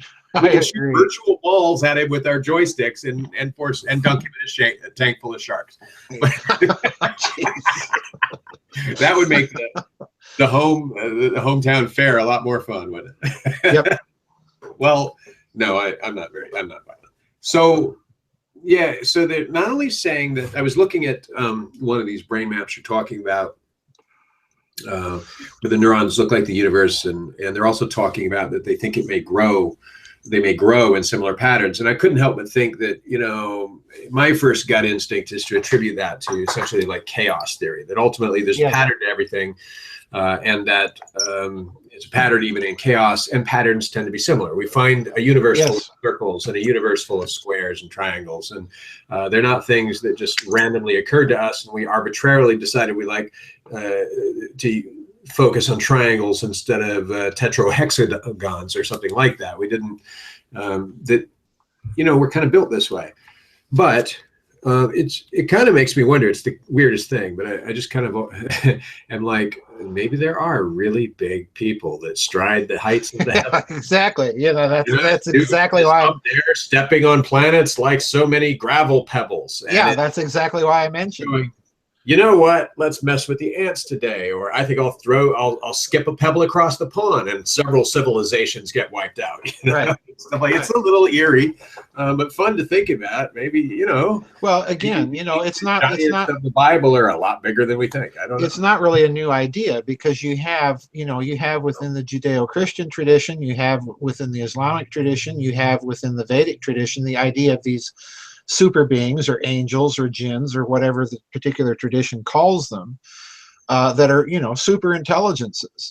They literally are giants in terms of their intelligence compared to human beings. Dr. Farrell, I'm sorry, but I have to disagree with you. I dated a Jen. You met her, and she was not a. I don't know if you remember that. Not that kind of Jen. Lesson on the couch that day, but yes. Why can't we all just get along? Jeez. Why are there national boundaries? That was epic. Jeez. And I took a lot of flack for that one. Yes, I recall. Wasn't my question. Oh, geez. That's great. Well, she was nice to look at. Jeez. You should have seen your face back then. I mean, I was like, Dr. Farrell, you're not supposed to have your jaw drop literally in front of somebody that asks you that question. I remember that. You look like the British Education Secretary trying to figure out what a kindergartners do. So, all right, so we can pivot off of this. I got a kind of a one. That's segment one. I guess segment 1A. So I have 3 segments for you today. The last one deals with this word that you keep using that personally I find offensive. I'm going to let you keep saying it. But I guess it means monkey. But, now I'm beginning to even wonder if I can say that out loud. And then, but I want to ask you no. Get to the doomer segment. But first I want to ask you about Charlemagne. And believe it or not, this is a pivot off of the Zealandia and global flood narrative segment. Okay. So what do these things have to do with Charlemagne? Yes, what do they have to do with Charlemagne? I just wanted everybody to see your face there, because that's what I go for. Every episode is, I go for that jaw drop again, Dr. Farrell, why do we have national boundaries? Why do we have disagreement? I love that. If I can keep producing that look for years to come, I'm going to do it. Your John Denver hat. Okay, so country road, take me home. Please.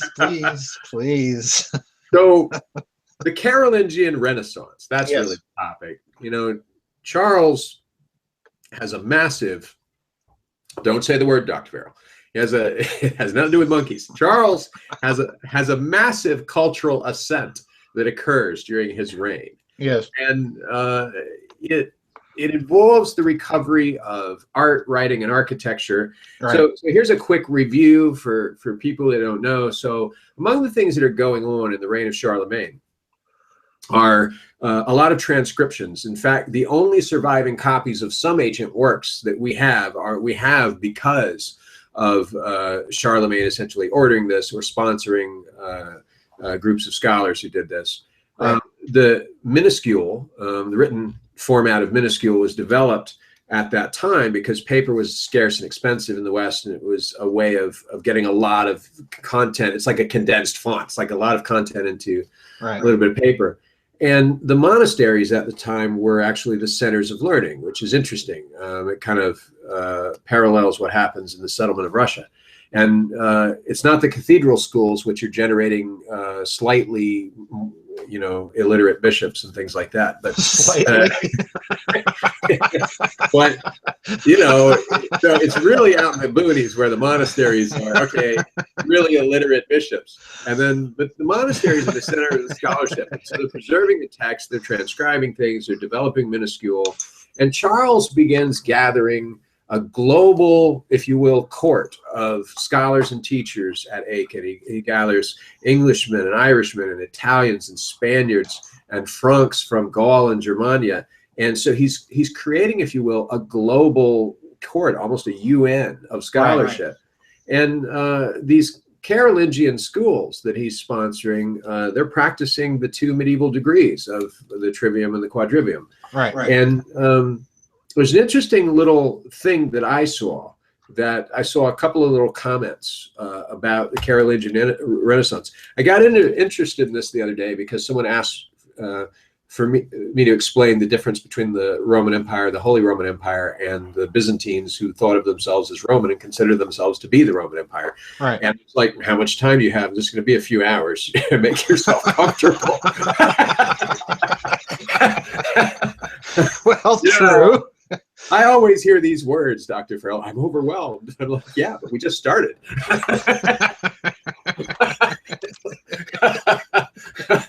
Let's start with volume 1 of Dr. Farrell's magnum opus. And that's just the table of contents. The text doesn't start until volume 2. Now that's unfair.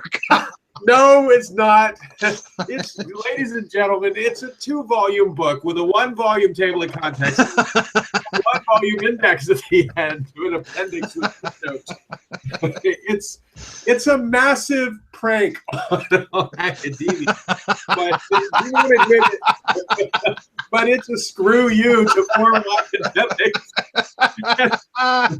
And somewhere it's still wedged up in somebody's trivium and quadrivium, and they can't get it out. They haven't been able to dislodge it. The people at Oxford are still going, we tried to get this guy out of here. We deleted his Wikipedia profile, but that GHD thing is still lodged in my shorts. Gave him an academic enema like you wouldn't believe. Sorry, suppository.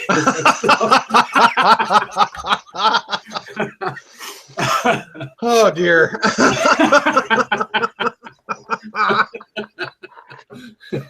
Well, I think you deserve some credit, Dr. Farrell. Everybody's like, we praise your scholarship and everything, but nobody takes account for the Oxonian wedgie that you pulled.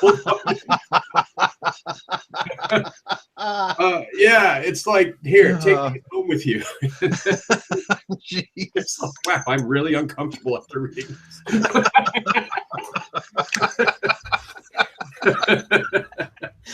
Oh my guys, it's fun to make Dr. Farrell laugh. Even my eyes are watered. I gotta take my glasses off for a second. Dr. Farrell's gonna light up a cigarette. That must have felt good. Oh dear. Folks, as you can tell, these little dialogues are completely unscripted. Well, so were your debates at the Oxford. Madam Chair hypostasis, stuff like that. And I'm watching these Oxford debates on YouTube, and I'm just like, you really talked to her that way? Yes, I really did. They sponsored the debates. They didn't say drink the entire trunk before you talk to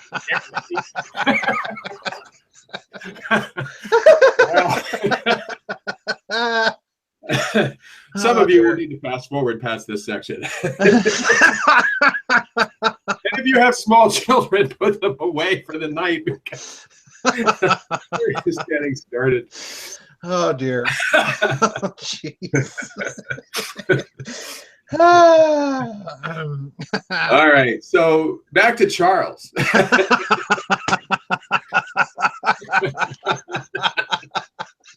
And Dr. Farrell, if you read between the lines of his writing about these subject matters, right, he likes, I don't know why, but he likes giving it to Charles. He just feels that Charles has got to suffer for the rest. It's not enough that he's dead. We got to make him suffer for the rest of recorded history.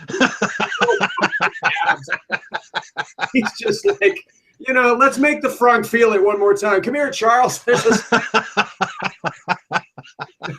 He calls him Charlie, Captain Charlie, Captain Crunch. It's just, he's brutal to him. Well, all right. So Charles, there's a couple of things I read that made me curious and wanted to bring it up with you today, because this is an area, obviously, of specialization for you. Right. Expertise. So, sorry, you're a generalist, but you know what I mean. A generalist, by the way, is like somebody who specialized in freaking everything. It's just annoying to the rest of us.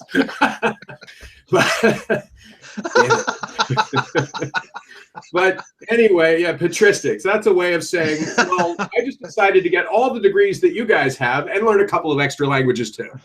It's freaking hard to deal with. So, yeah, I can imagine those debates. Which I've heard verbal transcripts recounted by Dr. Farrell that are amazingly consistent. We won't go there. One day we'll talk about birth of the pack. So, oh dear.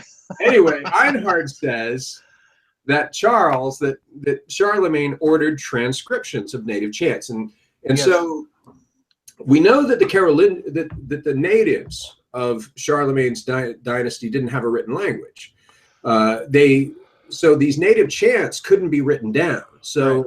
He had to get scholars to sort of to transcribe them into the language of the day, right. But they were lost anyway. So right. We don't have any of these native chants left. But Charles is trying, and it's odd to me because this is just one of the many data points that suggested he really cared. He wasn't just doing right. this to stoke his power as the story goes. He was trying to position himself, posture as somebody who cared about scholarship. He almost strikes me as one of the Medicis. He kind of, is interested in this. He's like the Alan Lomax of his day. Alan Lomax, the guy who goes around the Appalachians and records all the folk and blues and bluegrass music for posterity. Right. Charles is really actually trying. And I'm like, okay, that's kind of impressive. So right. He's not, he may be a bad guy, but he's got some good qualities. And then, so that's the first data point. And then the second one is that one commentator said that this is not really, all of this that we've described isn't necessarily some neoclassical revival. He's not doing it because he's an antiquarian, right? But that his focus is squarely in the Middle Ages. He sees himself as one of the authors of this, ushering in this new era. Right. And so his focus on bringing back these ancient texts is not a return to something, but it's an attempt to go forward. Right. And so my questions to you are 1 and 2. I made you laugh. Now you're going to have to drink some water because that's going to kill you. Oh, you made me choke now. I can see that. The Oxonian wedgies, what did it? Oh, geez. So number 1, you come to me with skulls for the much, you leave with an Oxonian wedgie.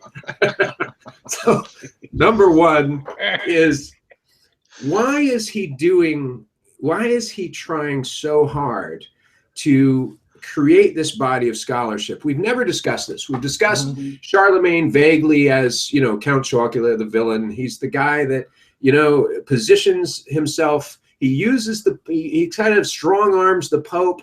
I'll give you a place to hide out and not be assassinated, but in exchange, you have to anoint me emperor. We see him trying to, steal power, claim authority he doesn't really have by creating this fiction of the Holy Roman Empire over against the Byzantine Empire, which is the actual inheritive Rome. Right, and yet, here's a guy that's actually trying to be the Alan Lomax of his day and preserve this knowledge. He's doing a good thing. And while he may have come up with the Filioque and some other slightly questionable things, he's doing this. Why this side of Charles? Why do you not talk about this as much, or do you, and what do you make of it? And I'll just ask the second question and stop. And the second question is, is the author right that he is not looking backward, he's looking forward? And what does this attempt to revive antiquarianism do for him that lets him usher in a new era if he's not trying to recover one? Well, I think the answer is very simple here. Charlemagne is ruling over a very, very diverse area, which by that point, with the collapse of the Western Roman Empire, you have a variety of local and regional ethnicities and traditions that arose. So in a certain sense, his empire lacks the cultural cohesion that the Byzantine Empire had. And so what he's trying to do, I think, is he's trying to gather as much as he can from all of these different groups that he's ruling over and codify them, number one. It's a very similar thing that you see going on to Alexander the Great. When he invades Mesopotamia, invades Egypt, he appoints local regional clergy from the Mesopotamian temples and so on to write up official histories of their region for him. This is how Berosus gets started. This is how Manetho in Egypt does his stint for the Ptolemies in Egypt.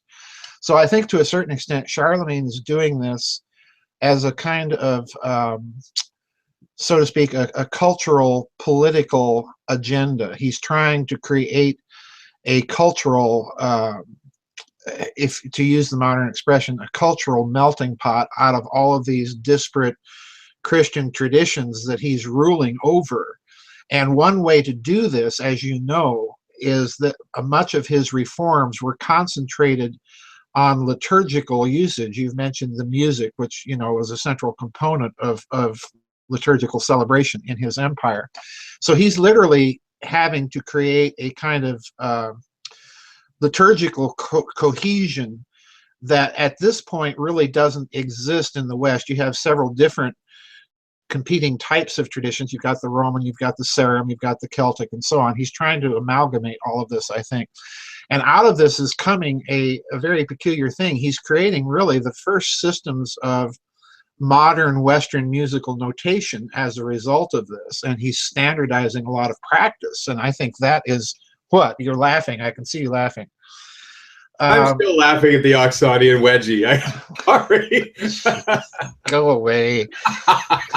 But this is part and parcel of his reforms. We can't look at simply his theological agenda without looking at his liturgical and cultural one. And this is the flip side of it. He's trying to create a cohesion in his realms. And to that extent, he's greatly successful, because you do find a standardization of liturgical practice, and therefore you find some cultural standardization that begins to emerge as a result of his reign. It takes on eventually its own peculiar national characteristics. You've got one thing in Germany, you've got another thing in France, you've got a third thing in Lotharingia, which is now gone, that principality that was between modern day Germany and France, Alsace, Lorraine, Luxembourg, Flemish and Walloon part of Belgium. But you have a great amalgamation there that I think was necessary from the political cultural point of view with Charlemagne. And the other thing that he did, you mentioned illiterate bishops. I don't want to go there because that seems to be a pattern. But anyway, that's still with us. But we can do some bishop jokes if you really want. No, we don't need to do bishop I don't want to jokes. stroke your ego. But No, we don't need to do bishop jokes. But one of the things that emerges from this is you do see the beginning of a rise of literacy in the secular clergy as a result of Charlemagne's cultural efforts. This is really the beginning and foundation for what later becomes the medieval universities, and you begin to see clergy, not just your local abbot or abbess in the monasteries, but you also begin to see bishops and higher clergy beginning to take on the trappings of literacy, and their courts expand accordingly. So Charlemagne really, in a certain sense, lays the foundation, as far as I'm concerned, for what happens later, centuries later, during the High Middle Ages, and then also finally during the Italian Renaissance. None of it would have been possible, really, without what Charlemagne was doing. So, I agree with you. He wasn't entirely all bad. I'm waiting though, because I think you're gonna poke him. No. Right. I'm not. Charles is a thing. Well,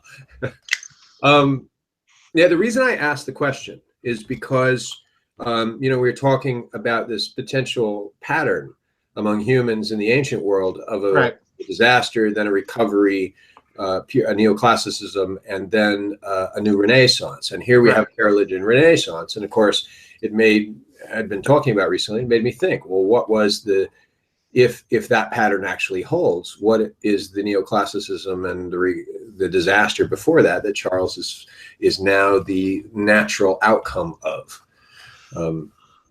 Well, I think to a certain extent, the disaster that Charlemagne was facing is the disaster that he inherits from his ancestor, Charles Martel, the Muslim invasion of Gaul that Martel stopped. But I think what this does is, at that time, of course, the Islamic world was in a very, very high state of development. It had philosophical academies, it had functioning commerce on a truly massive scale that far eclipsed that of the West. The only rival really that the Islamic world had in terms of Christian civilization was precisely in Byzantium, that had a powerful military, had a powerful economy, had a cohesive culture. This doesn't exist in the West, and I think Charlemagne is smart enough to realize that he had to have a kind of cultural cohesion in order to give stability to the West that it did not at that time have. And I think, again, he's looking at the Islamic world and looking at the level of scholarship that's there. He's looking at Byzantium and looking at the level of scholarship that's there. And he's saying, this is what we need to give us this kind of cultural stability, cohesion, and that ultimately, in Charlemagne's mind, translates into economic power and military power. So, yeah, I think this is the other factor. I think there is a crisis that he's reacting to in terms of this agenda. Well, you're presaging our segment 2, which is about crisis and disaster and this potential disaster cycle. I'm going to finish up with then segment 1B with the Carolingian Renaissance. I have sort of one question left coming out of it. So coincidentally, recently I was talking to somebody about the Bureau of Barbarians, and right. citing a textbook that was used, I believe, at the Naval Intelligence College, that made the comment, and this is a widely accepted comment among civil intelligence agencies, including the CIA, that the Bureau of Barbarians is the first modern intelligence agency. Yes, essentially, it's an ancient agency that uses the first modern constellation of techniques that that is still studied today, as in the same way that von Clausewitz is studied on war, for instance. Right. Or potentially Luttwak is studied about coup d'etat. Right. And I was saying a couple of things about the Bureau of Barbarians. One is that they use all of the techniques that were at their disposal to disrupt the Germanic tribes around them. Right. That included assassinations, poisoning, stirring up rebellions against them, infiltrating them, and this is the one that I'm sort of bringing up with you. Infiltrating them and stirring up conflict over succession.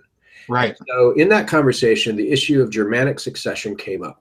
Right. If I remember my history correctly, I hope I portrayed this correct. I hope I did justice, because I remember saying something the other day of Dr. Farrell's going to kill me if I get the Treaty of Westphalia. You're wrong. 1633? I don't know. 1648. Okay. So I made this comment that the Germanic tribes had a different form of succession than the Romans. Yes. And that the Roman succession is the eldest child. Right. And that this was inherited. We see this in among the British Isles that adopted this, that your eldest son is the inheritor of the estate. The younger sons kind of have to fend for themselves or be at the mercy of the eldest son. Right. But not so among the Germanic tribes. And the best illustration I have is if anybody's seen the movie The 13th Warrior, which I know gets a lot of bad press, but in my opinion, it's because people don't understand it. It's a retelling of the Epic of Gilgamesh and therefore takes the form of an epic. So of course you're going to have this stuff that happens that is necessary to an epic. But in The 13th Warrior, at the very beginning of the movie, the king has died and he has left 3 sons, and one has already killed the other, and there are 2 left, and they're sitting down at the funeral dinner of the father, and one of the sons jumps up and runs at the other with a knife, who promptly kills him with a sword, right? And now there can be a new king. And the reason for this is, these are the Norsemen, and the reason for this is simple, that in the Germanic tradition, all sons inherit their father's estate equally. They split it. And the problem with that is, if you split it and the son and its royal lineage, there can be no king. They're all equally propertied. They all equal claimants to the throne. Right. So what happens is they got to kill each other until there's one left. So there's a king. So you die, you leave your sons your property equally. You think you're being nice, but what you're doing is death sentence on all your sons, but whoever, one of them, the strongest one, you know, the rest go to Valhalla, I guess. So it strikes me that Charlemagne is dealing with this problem. And I believe I remember you covered this, that Charles probably needs to do something about this, and yet he doesn't. And the destruction of the Carolingian Empire probably takes place because he doesn't. If I remember right, that ultimately the reason it didn't go on and become a 1,000-year empire is because it couldn't deal with this problem of succession in Charles' sons. But here's what made me think about that. That made me ask this question. If I was the Bureau of Barbarians, if you and I were sitting around on dark, stormy nights in the Nefarium as members of the Bureau of Barbarians, we were occasionally consulted, like, what dark crap, I'm going to swear, what dark shit did you guys dream up today that we can deploy against the enemy? What you and I would do is be like, you know, it makes sense for us to send people to infiltrate the court of Charlemagne and to make sure that whatever happens, they do not adopt the true Roman form of succession, that they stick with the Germanic form of succession. The only way we're going to wipe these guys out is the way we've been wiping out these other tribes, that that we stir up conflict between the sons. And so my question is this to you. In our studies of this first ancient global intelligence agency, precursor to the CIA and the KGB, I don't recall you ever suggesting to me that the Bureau of Barbarians ever infiltrated the court of Charlemagne or the courts of his sons and did this. But it strikes me that if I can think it, and you and I would definitely plan it, somebody might have thought it among the Byzantines. Of course they Byzantine to think it. Of course they would. Is this, am I dreaming here? No, you're not dreaming at all. Let me tell you why. For those who don't know, the Bureau of Barbarians was the Byzantine Roman Empire's intelligence service. It was kind of like the combination of the modern American State Department and the CIA or the KGB. Or the Foreign Office. The Foreign Office, yeah. It was the Foreign Office of the Byzantine Empire, but it ran a gigantic, for the day, a gigantic intelligence network. And its favored method, as you've pointed out, of dealing with enemies, the Byzantine Empire, people have to understand the rationale behind this. The Byzantine Empire, as a Christian empire, tried to avoid open military conflict as much as possible.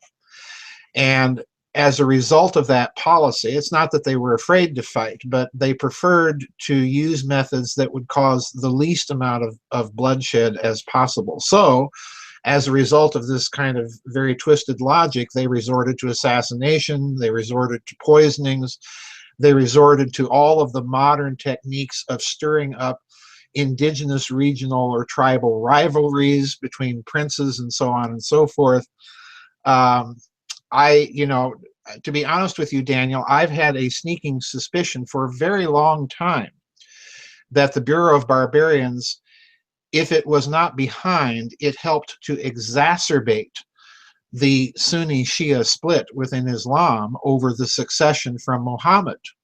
Because, of course, you had Ali and his family claiming the succession to Muhammad, and then you had, of course, the Sunni. So it would fit the pattern, right? Yeah, it would fit the pattern of what the Byzantine Empire would do in such a case. And the thing that kind of convinces me that there is something like this going on is if you examine the intelligence, if you examine the correspondence between some Byzantine emperors, and I put some of this in that Islam webinar, if you examine the correspondence between the Byzantine emperors and the leaders of various Muslim states at the time, you will find an extraordinary amount of knowledge on the part of the Byzantine emperors of exactly where Islam comes from and exactly what the Byzantine Empire thinks is the real origin of Islam. And incidentally, that fits very well with some modern critical scholarship about the origins of that religion. So yes, it makes sense to me that if they're confronted with Charlemagne and this idea of a Germanic succession, what they have to do is they have to prevent Charlemagne at all costs from adopting a Roman succession model and preserving the German succession, which of course he does. Now, if that's the case, that implies that they had agents of influence in his court. I mean, you know, the idea that Byzantium would not have agents inside of his court is ridiculous. They're going to do this, and they're going to make sure that they manipulate Charlemagne psychologically and so on in such a way as to make sure that he does follow through on Germanic succession principles, which eventually he does, of course. He splits the empire up between his three sons. You get East Francia, which becomes, of course, eventually France. You get that middle kingdom, which is now completely gone, but it becomes the problem area for the future struggles between the Holy Roman Empire that survives in Germany and eventually Germany and France. You know, Alsace-Lorraine, you know, are you French? Are you German? You know, you've got people in France that speak German, and at one point in the German Empire, you had people in the German Empire that spoke French, you know, and on this goes. So yeah, I do think that there is a case to be argued here. The problem is there's no evidence for it. However, if you look at the relationship of Venice to Byzantium, this is where Venice gets and continues this tradition of intelligence craft. They get this from the Bureau of Barbarians because Venice had that close association and relationship with Byzantium. And so you see Venice practicing spycraft, intelligence craft in exactly the same way through the Council of Ten in Venice as the Bureau of Barbarians practice. So you've got a transmission of this intelligence tradition to Western Europe, where you see Venice doing precisely what Byzantium did. And that only strengthens, I think, the argument that you're making here, that, yeah, you have to look at intelligence operations going on in the Middle Ages. Byzantium is always in the thick of it. Well, I want to get even uglier. Okay. I'm gonna let the dark, suspicious side comes out. What evil lurks in the hearts of men? The shadow. Well, you know, I wrote a novel about the Bureau of Barbarians and Charlemagne and all of that. So yeah. Of course. So if we let our dark suspicions come out, you know, the question was, did the Bureau of Barbarians interfere in the Carolingian court? Could they have infiltrated? Would they have? You said possibly, I think, and then also they could have interfered with the Sunni and the Shia for very similar reasons. They were doing this already. Right. But of course, the moment you articulate this pattern that they're messing with the succession of people, certain things come to mind. And I'm going to hit you with all three of them. Number one is I begin to think of the quibble, the little quibble within the Pentarchy. The five ancient patriarchates of the church originally had an argument over who had primacy, and Jerusalem and Rome fought it out with Jerusalem saying we should have primacy because we are the patriarchate, essentially founded by the successors of the family of Christ himself. Right. Successors of one of the apostles. And so, you know, of course, we get Justinian and we get the council declaring the Pentarchy what it is, and we get primacy for Rome. But this made me think about the temptation an ancient intelligence agency in Byzantium, no less, would have to infiltrate in potentially religious succession issues within their own religion. And so my question became two things. Is there any evidence that the Bureau, and this may be a little obscure for the audience, but those of you that have read Dr. Farrell's stuff won't find it so. Have you, if you've read this section of his stuff, did they perhaps, is there any evidence that the Bureau of Barbarians that essentially the KGB of the Byzantines could have interfered in the baptism of the Rus. The official story, Dr. Farrell, is that Vladimir travels to Russia, or travels to Byzantium, and says, wow, it's the most, we didn't know if we were heaven on earth. It's the most beautiful music we ever heard, but we were kind of creeped out by the missionaries from the Pope. And so we decided to go with it. That's the official story, but it's very light. And the modern scholar looks at that and goes, nah, I don't believe that. What happened was some kind of political thing, and he did it to solidify his power. But whenever I see that, it may not be a nah. It could be that there were other powers at work that simply don't get written into history, and until they wouldn't. Bingo. So it strikes me that if there were other people standing behind the Putin of their day, influencing him to make a choice, that's interfering with almost very similar to interfering with the succession, but it's doing it on a geopolitical level. And then secondly, the B question is it possible that the Bureau of Barbarians could have been interfering with and exacerbating the Monophysite, Monothelite heresies, so that those groups were soundly, finally, after being allowed in and back and in and back, and yes, you are, and no, you aren't, finally got regarded as, nope, you're utter heretics, you're not what we are, you're not part of this whole Pentarchy and Byzantine. Right. And could they have done that for geopolitical reasons? Because those people are Persians and Egyptians and stuff. Yes. Well, you've got two questions here. Is the Bureau of Barbarians involved in the conversion of Russia? And then is the Bureau of Barbarians involved in the earlier Monophysite, Monothelite controversy? I find it peculiarly interesting that the Monothelite controversy resolves itself after the Muslim conquest of Palestine and Egypt. And it's at that point that you see the church officially declaring monothelitism a heresy, all right? So in other words, it's after the period of Patriarch Saint Sophronius of Jerusalem, and during the period of Maximus Confessor. So I do think there's politics involved there. And for that matter, I think you see an intelligence game. And again, you'd have to look at the Islam webinar to see this, where I refer to the inscriptions inside the Dome of the Rock and the scholarship of the Muslim scholar Christoph Luxemburg, because it appears that those inscriptions are in fact not Muslim at all. They're really heretical Christian inscriptions designed to be a counter to the ekthesis of the Emperor Heraclius, all right?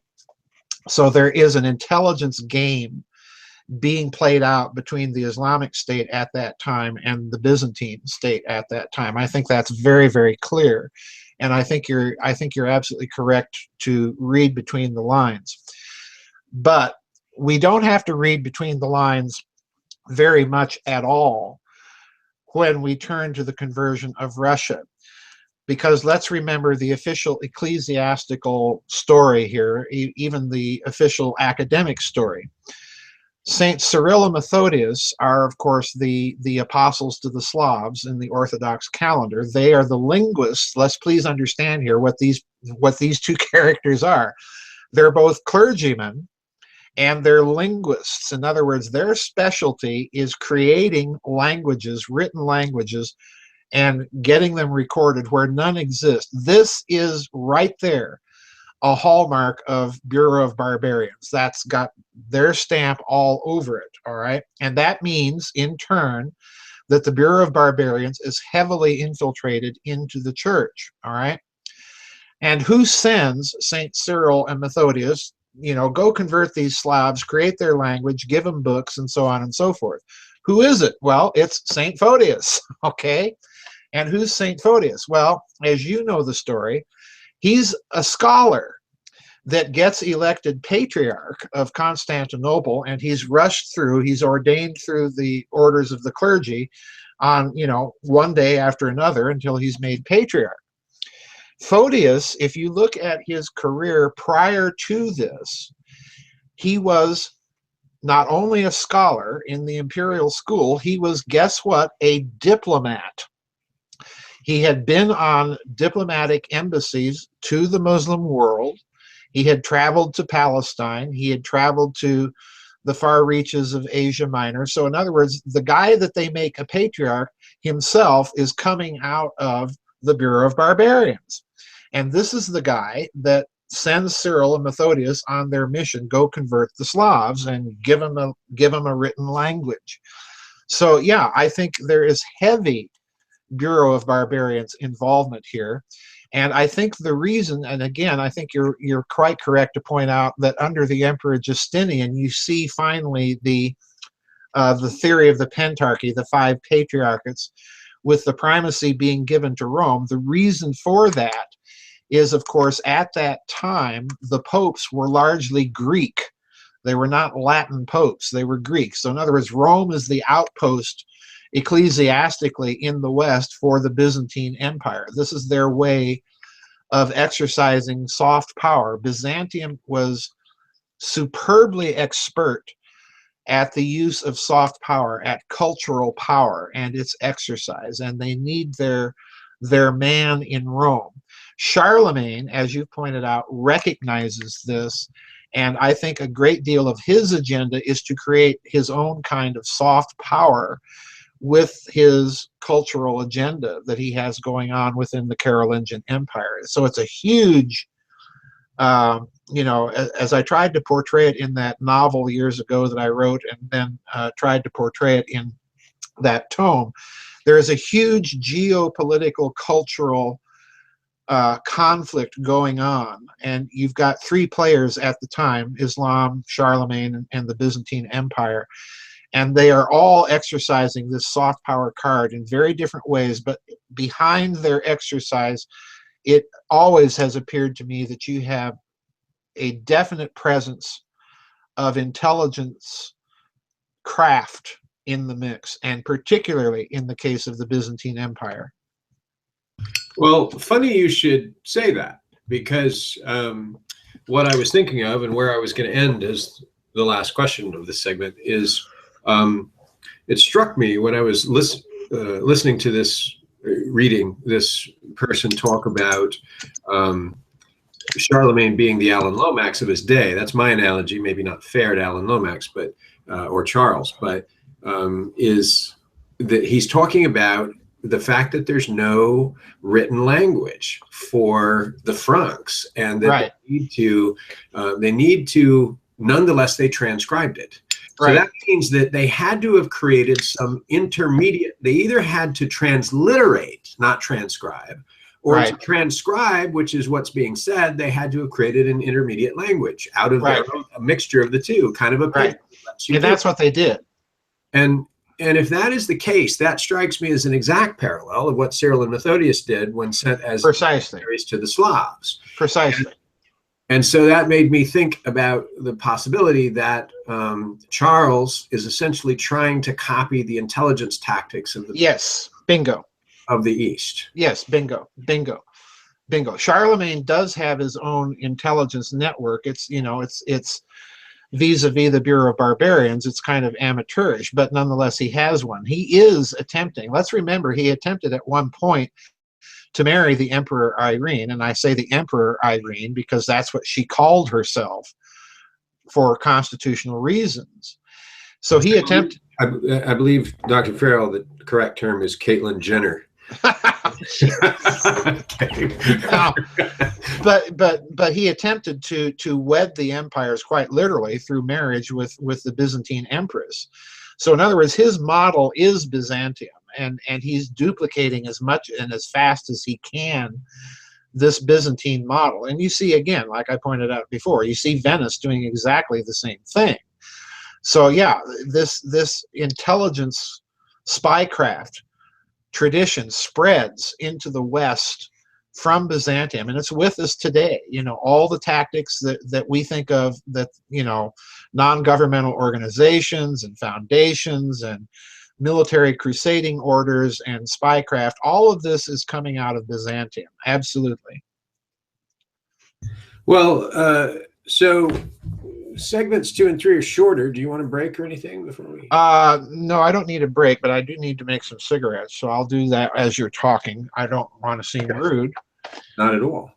But, So uh, I really miss the Southern manners that, not necessarily Southern, but the manners, that movie JFK, there's a wonderful scene.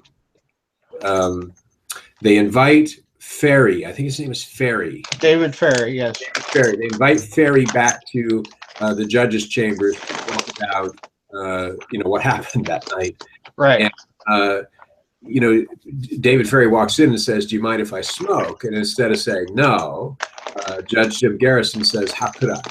It was just such an elegant use of manners. Right. And I miss that stuff. I do too. Yeah, it's been a long time since we had anything like that left. Like, totally doesn't matter. It's a completely different world. All right, so my question today in segment 2 starts with this concept of IT wealthy doomers. And for those of us watching the show, for those of you watching the show, there will be links in the notes to a couple of articles from New Yorker magazine. The New Yorker has one article from January 30th of this year called "Doomsday Prep for the Super Rich." Yes. Another article from 2009, January of that year, called "The Dystopians." Right. And the article is very similar.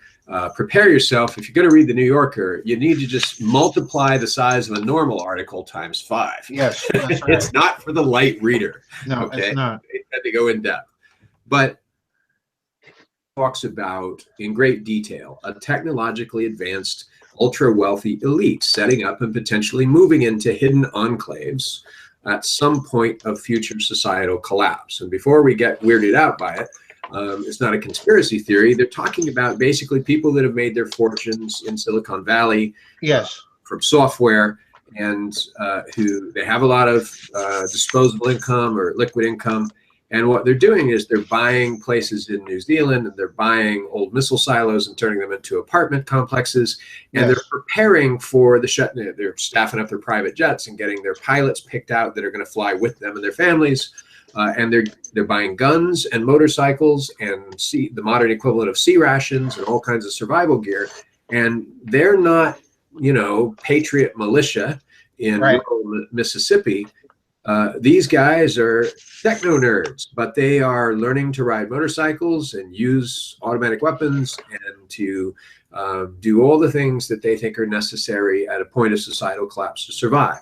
And they don't believe most of it will do any good, but they believe that it's better to do something to try to prepare than nothing. And they don't know what the shape of that collapse may look like, whether it will be the continuing polarization of the United States politically that results in great civil unrest, whether it will be a coup in our government, whether it will be a biological or technological disaster. Right. They're simply saying that from their point of view, the pressure in society is heating up. That ultimately all signs point to this isn't going to go well, or there's a good chance that it won't go well. So I found this interesting for a couple of reasons, Dr. Farrell. And if you wonder why this segment is today, we're talking about earlier ancient peoples and what they do about a disaster and how they sort of focus on recovering as soon as they can the culture they've lost. That isn't this necessarily. Exactly. Yeah, this is a little bit different. This is sort of, oh crap, protect ourselves. And maybe that will come later. It's really hard to think about going down and saving the public library while your kids are being chased by the plague. I get it. But you've theorized a similar phenomenon. I couldn't help but notice the parallel that perhaps at some time long ago, either ancient or in a post-World War II era sort of Argentinian, let's go to Argentina timeline. Don't cry for me if you're Nazi. So they, sorry, I went a little Peronist on us there. But you've theorized that the possibility, and not you alone, of some technologically advanced group of ultra-wealthy elites that have removed themselves, not to missile silos in the ground in rural Kansas and not to New Zealand, Right. but to remoter areas like below the ocean, beneath the Arctic, or in the center of the earth. People have been talking about this since the 19th century, and that they maintain great wealth and they maintain influence over the broader society from a distance, and that they may maintain a very sophisticated level of technology that would be the equivalent of what an IT guy knows how to do versus some guy in the 1950s Right. over us today, floating spheres, etc. So you've laid all this out. Your readers will be very familiar with this kind of theory and talk. And so I have some questions about this with all that as premise. And my first question is history repeating itself? Is there a relationship between this mythos of a removed people at the center of the ocean controlling and interfering with technology and what we're seeing happening with Silicon Valley execs? Yes and no. I think it's repeating in the sense that these people, like most people, I think today, sense that something big is about to change. And I think it transcends mere apocalypticism, because, as I've said before, we are, in my estimation, living through one of those, what Bishop Fulton Sheen used to call one of those 500-year cyclic changes where the cultural paradigm changes dramatically. And there's several signs of this, not the least of which, and I've mentioned this many times before, but it's a hugely significant statement that the German finance minister, Wolfgang Schäuble, said recently at one of the G20 summits. Catherine Fitz has pointed this out. I've pointed this out. Other people have pointed this statement out. Schäuble came out and said at one of the G20 conferences that the debt finance growth model is over, and there is no way forward that is not a reform. And if you parse his words very carefully, what he's saying is the finance capital fiat debt monetization money system is at an end. We can take it no further. It just does not have any gas left. Everything at this point is paper profit and paper debt. And what he's saying is, I think Catherine Fitz has hit the nail on the head here. What he's saying is that there is no economic model for getting out of the financial capital mess that finance capital has put us in that does not involve actual productivity. And again, I've been pointing out that the days of labor productivity simply because of technological advances are over. It is now going to be a matter of human productivity. So in other words, all this to say that everybody senses something big is coming down the pike, and that feeds into this apocalyptic mood. And I think this is what these Silicon Valley execs are picking up on. They're reading their Wall Street journals, they're following their Financial Times, they're reading The Economist, and they're reading all these statements, and they realize that something big has to change, all right? But they differ from what we've seen as a pattern previously in one key and crucial respect, and I think you know what it is already, in that, pardon me, they are simply preparing for survival. They're preparing for the survival of themselves, their family, and so on. They are not thinking in terms of the grand picture of not only the survival of humanity, but the survival of human culture. After all, survival is one thing, but humans are humans. We've got to have our art, we've got to have our music, we've got to have our entertainment. This is what makes us human. And in their preparations, I see nothing by way of an attempt to address the survival of human knowledge and culture. This is my problem with them.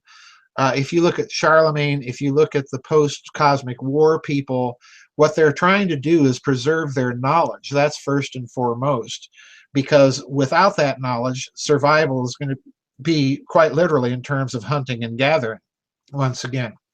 There's not going to be a civilization to sustain much else. And this is the problem, at least as far as I was able to read that article prior to this dialogue. This is the problem, what I see with these Silicon Valley, preppers, let's call them, because that's really what they are.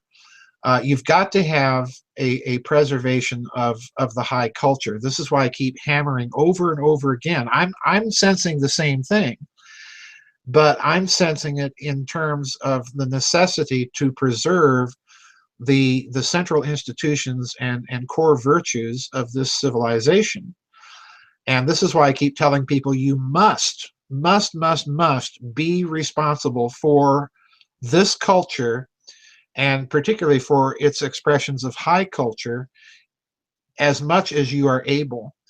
Because if a sort of an apocalyptic scenario happens, after we're done going out and hunting and gathering berries and deer, what are we going to do? Well, we've got to cook the deer and eat the berries, but then what do you do after that? Well, you're going to have something to keep the human productivity aspect of things going. You're going to have art. You're going to have music. You're going to have books. You're going to have knowledge.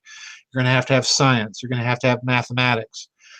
So this is what I mean. And I don't see anybody thinking in those terms. And this is what disturbs me.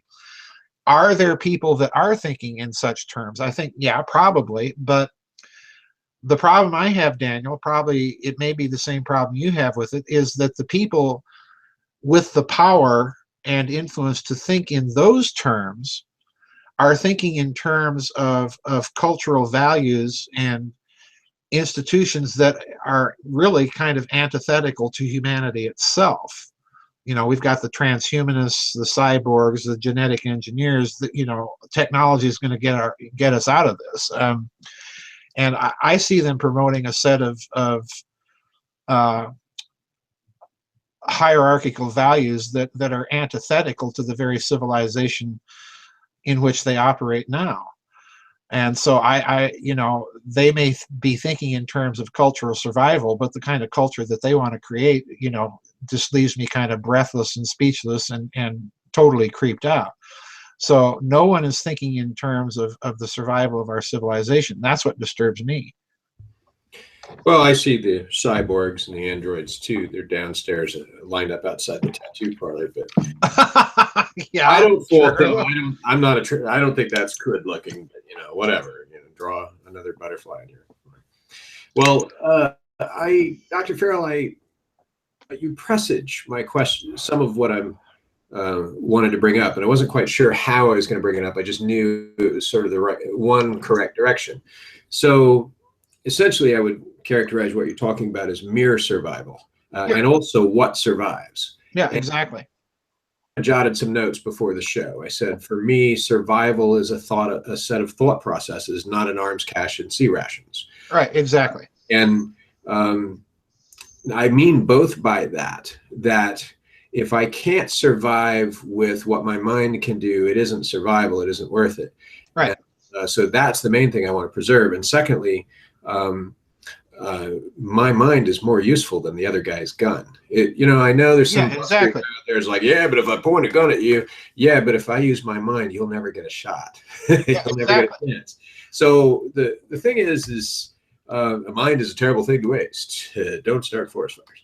But I'm thinking about that. And you're right. I'm concerned that this whole prepper doomer movement may be focusing on preserving the wrong things, and then both for their own survival, but then also secondly for the culture. So I wrote down that survival isn't enough for me. I'm not interested in learning survival skills. So many people have survival skills. I came out of a pretty rough background. I've got survival skills, but it takes a lot to build the skills to thrive. Surviving isn't enough. I want to thrive. Right. And I don't hear a lot of people asking, how do you thrive after a major catastrophe? Not just get by, cook your meat, and protect your camp. And so I also jotted down, save a novel, not a scrapbook, save a painting, not a rifle. Exactly. My question to you about this, so we sound like we're on a similar page, but I have a couple of questions. One is, it seems like this happens not just in this field, but in corporate life is a great example. So I do a lot Yes. of work that is creating alternatives to the corporate hierarchical work that dominates our landscape. What I do with in one of my other businesses, creating alternatives to the vicious hierarchy. And when a very hierarchical, power-driven, dominance-driven corporation uses the term culture, we value our corporate culture. We want to see if you're right for our corporate culture. You need to fit into our corporate culture. They're using the concept of fit, and what they're talking about is conformity. What they want Yes. is they'll say things like, we have a culture of customer service. That doesn't mean anything. That's nonsense. It's like saying Right. culture of love, hope, and joy. But what it really boils down to is we want people to look the same, smell the same, do what they're told, and fit into as a cog. And so culture becomes not its original meaning. It becomes a symbol of Right. tyranny and dominance and oppression and control. Right. And so, but I worry that in some of the prepper type activities, that when people hear you, and or not just you, I'm not, it's not Yeah, about I you. know. But when people hear you or me or anybody like us saying that, what's really important is preserving a culture. Whether we're just talking about politics and writing your congressman, or we're talking about surviving, the concept of culture has been had substituted for it the concept of ideology. What they're hearing Yes. is, we need to preserve a particular ideology. I'm going to Right. save this book by Emmett Tyrrell rather than this book by William Shakespeare. Right. And I'm concerned that after a disaster, we will be worse off, because if I look at Nazi Germany and I look at the rise of any totalitarian government, whether it's the Red Cambodians, I forget what they're called, the Khmer Khmer Rouge, Rouge. yeah, or whatever. What I believe I'm seeing, I can't swear to this. I'm not an official historian, but what I believe I'm seeing is an obsolete ideology that no longer has a place, that might have been sort of right in a certain context, but applied to a context in which it is incredibly destructive. Right. And so I could see us surviving and preserving whatever ideology we are all polarized into, whether left or right or libertarian, and we hold it dear and we think we're preserving culture. And No. what we're preserving is something will have no value whatsoever in a Right. post-apocalyptic world, Right. but will create a lot of tyranny and bloodshed and sadness for all of us. And I wonder if you can comment on whether I'm misreading that. And No. how can, if I'm not, how can we have a conversation with each other as a people about what we mean by culture and what's important to preserve? Are we talking about Charles and the Purple Crayon? Are we talking about saving Winnie the Pooh? What is the core of culture that we need to preserve? You know me, Daniel. I am a strong, sharp advocate for the Western high culture. I want to preserve Bach and Mozart and Nicolas Poussin and Rembrandt and Velázquez and so on and so forth. Shakespeare, Dante, Christopher Marlowe, Victor Hugo, and so on. Because this is the problem with American culture. American culture has preserved certain aspects of traditional culture, but it has barbarized in its constant leveling effort to overturn what I call the hierarchy of value. And central to this, I think, is a cultural phenomenon that underlies ideological differences. And for me, it's always cultural. It's not ideological. And by that, I mean that I've been saying a lot in the vid chats lately that there are three core foundational elements of Western culture. There's we call it Judeo-Christian culture. It's really not Judeo-Christian. It's Judeo-Christian Renaissance humanistic culture. Three elements. And the central feature that comes out of the Jewish element is the idea of covenant, the idea of contract, the idea of the rule of law, and the distinctions of types of contracts, because under jurisprudence, the Old Testament covenant would be called an adhesion contract. It's a contract between two unequal parties. And then out of this, develops the whole system of Western jurisprudence as law evolves and develops with rational thought as to what law should be and what contract is.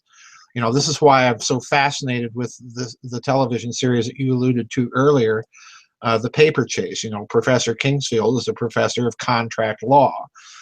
The second element is of course Christianity, and the central two conceptual cores, be you Roman Catholic or Protestant or Anglican or Orthodox or Monophysite or whatever, the central core of Christianity is two doctrines. It's the doctrine of the Trinity.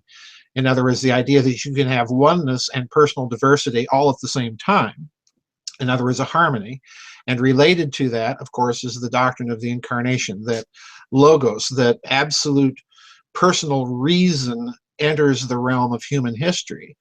And in Latin, very oftentimes, though not in the Vulgate, but in Latin, logos is translated ratio, reason, proportion, harmony, and so on. So that invites, by its own inherent conceptual basis, it invites its own critique on the basis of those very same principles of reason, harmony, and so on. You find that expression emerging in the Renaissance. You've got the idea of the freedom of expression. This is where we begin to see free thought, free speech, critique beginning to be developed. You've got the entrance of the Hermetic influence. You've got the return to classical sources and so on. You've got the invention of the modern Western tonal system of music, perspective, architecture, the whole 9 yards comes out of that. Those three elements, I think, are the core conceptual values of our culture, and all the art, all the music, all the literature, all the architecture is coming out of the interplay of those three elements. The problem that we've seen, in my opinion, since, say, what I call the subjective turn, and we've talked about that in the previous dialogue, beginning in the 19th century, is with the Romantic impulse, you began to overemphasize that humanistic element to the expense of the other two elements in the culture. So modern America, the subjective turn manifests itself beginning in the 19th century, I think, with the progressive movement, Woodrow Wilson, people like that, in this country, where you have the great leveling, the great leveling of the hierarchy of values. So you can get people talking without understanding why, and there is a reason why, but they don't understand it. You get people talking in the same breath of the art of Norman Rockwell and Rembrandt in the same breath. Well, no, I'm sorry, they're not equivalent artists.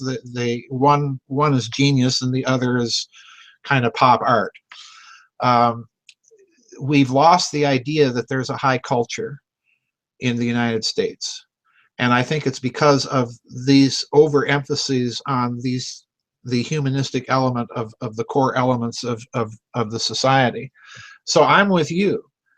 I think if we start talking in terms of survival or preservation, central to all of this, as you pointed out, is the mind. And the Western mode of thinking, the Western mode of analysis and so on, is coming out of the interplay of those three elements, like it or not. We ignore them to our peril. And this is what we see manifesting, I think, in our culture today, politically and ideologically. This is what I think we see manifesting. So what do I want to preserve? This is, I think you have the exercise right. I think everybody has to sit down and figure out, what do I want to preserve? If the worst happens, what do I want my personal life and that of my family and friends to be? Do I want to be huddled with my AK-47s around a campfire slicing up an elk? Or do I want something more than that? And I think probably most people would say, yeah, I want something more than that. And once you start asking that question, then what do you want to preserve? The sad thing is, I think most people would want to preserve Madonna and their tattoo parlors rather than Botticelli and Shakespeare, and that's the problem, because our popular culture, whether we like it or not, comes out of a long process of decay and degradation from that high culture. So in other words, that for me is at the historical and conceptual center of our culture, and that's what has to be preserved.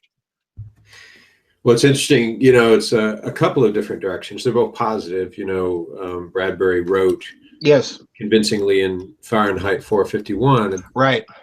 about preserving bits of high culture. And of course, that's a theme in lots of other dystopian literature. I'm a big fan, as I think you are, of dystopian lit. But you know, the good stuff, the classic stuff, Right. Brave New World and so on. But you know, there's a difference also too between saving the ability to think and saving the content of thinking. Right, exactly. I had the choice between saving a Shakespeare play and preserving the ability that led to a Shakespeare play. Right. I would prefer to save the abilities because there's lots more things to be written. I don't want to be stuck beyond. No, I don't either. Clinging to a few documents that preserve it all, but I certainly don't want to be clinging to a few documents that turn out to be political pamphlets that are worse than. They're neither one. They're neither convey the ability to think, nor do they preserve someone else's thinking. So I might be able to recover that. But I would aver that you cannot preserve the ability to think without preserving the creations that come out of that ability. So in other words, you can learn the ability from, you know, careful study of a score of Mozart or analysis of a Shakespeare play or things of this sort. I think, in other words, there's always this interplay. I don't think the ability to think occurs in a vacuum. That's certainly the argument that you made when you were describing the effects of studying patristics, that right.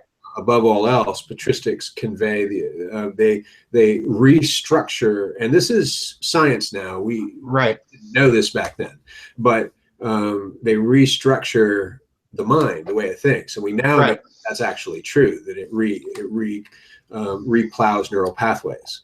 Right. I've taken a speed reading course recently that taught me how to double my speed reading using a KGB technique in one sitting, and it was kind of amazing. It was like Neo jumping in the air and sort of everything around froze, right? Right. Suddenly I could read twice as fast without distraction. And it was quite amazing. And that's just practicing. That's trying out. I can't wait to get busy using this skill. But I think that well, I remember that part of the discussion was about the fact that you have to almost intentionally build additional neural pathways, which we do. The brain, we used to think 20 years ago, we thought that the brain, by the time you're like 25, your brain is done. And now we know that your brain continues to build new neural pathways your entire life, new data grow and connect, but you have to use them, and you have to use them frequently. And if you don't use them, what happens is the brain erases the blackboard. We're not talking about memory, but it erases the ability to think that way. Right. And that's, so I guess I'm validating what you're saying. I'm agreeing with you and saying that, yeah, I don't know how I would preserve the ability to think without preserving some representation of that I can think with. Right. Exactly. Exactly. Exactly. It's to me, it's crucial. You mentioned neural pathways. You know, I used to tell students, you may remember this, that the mind is a muscle. It has to be exercised, and it has to have something. You know, it has to have, so to speak, some weight to lift or carry or push against, or absorb and move in a different direction. I think this is absolutely essential. And what bothers me, Daniel, with the preppers is I don't see them looking to anything more. That, in a certain sense, they've almost subliminally accepted the materialist definition of humanity, that we're about eating and propagating and fornicating and you know, preserving the species in that way.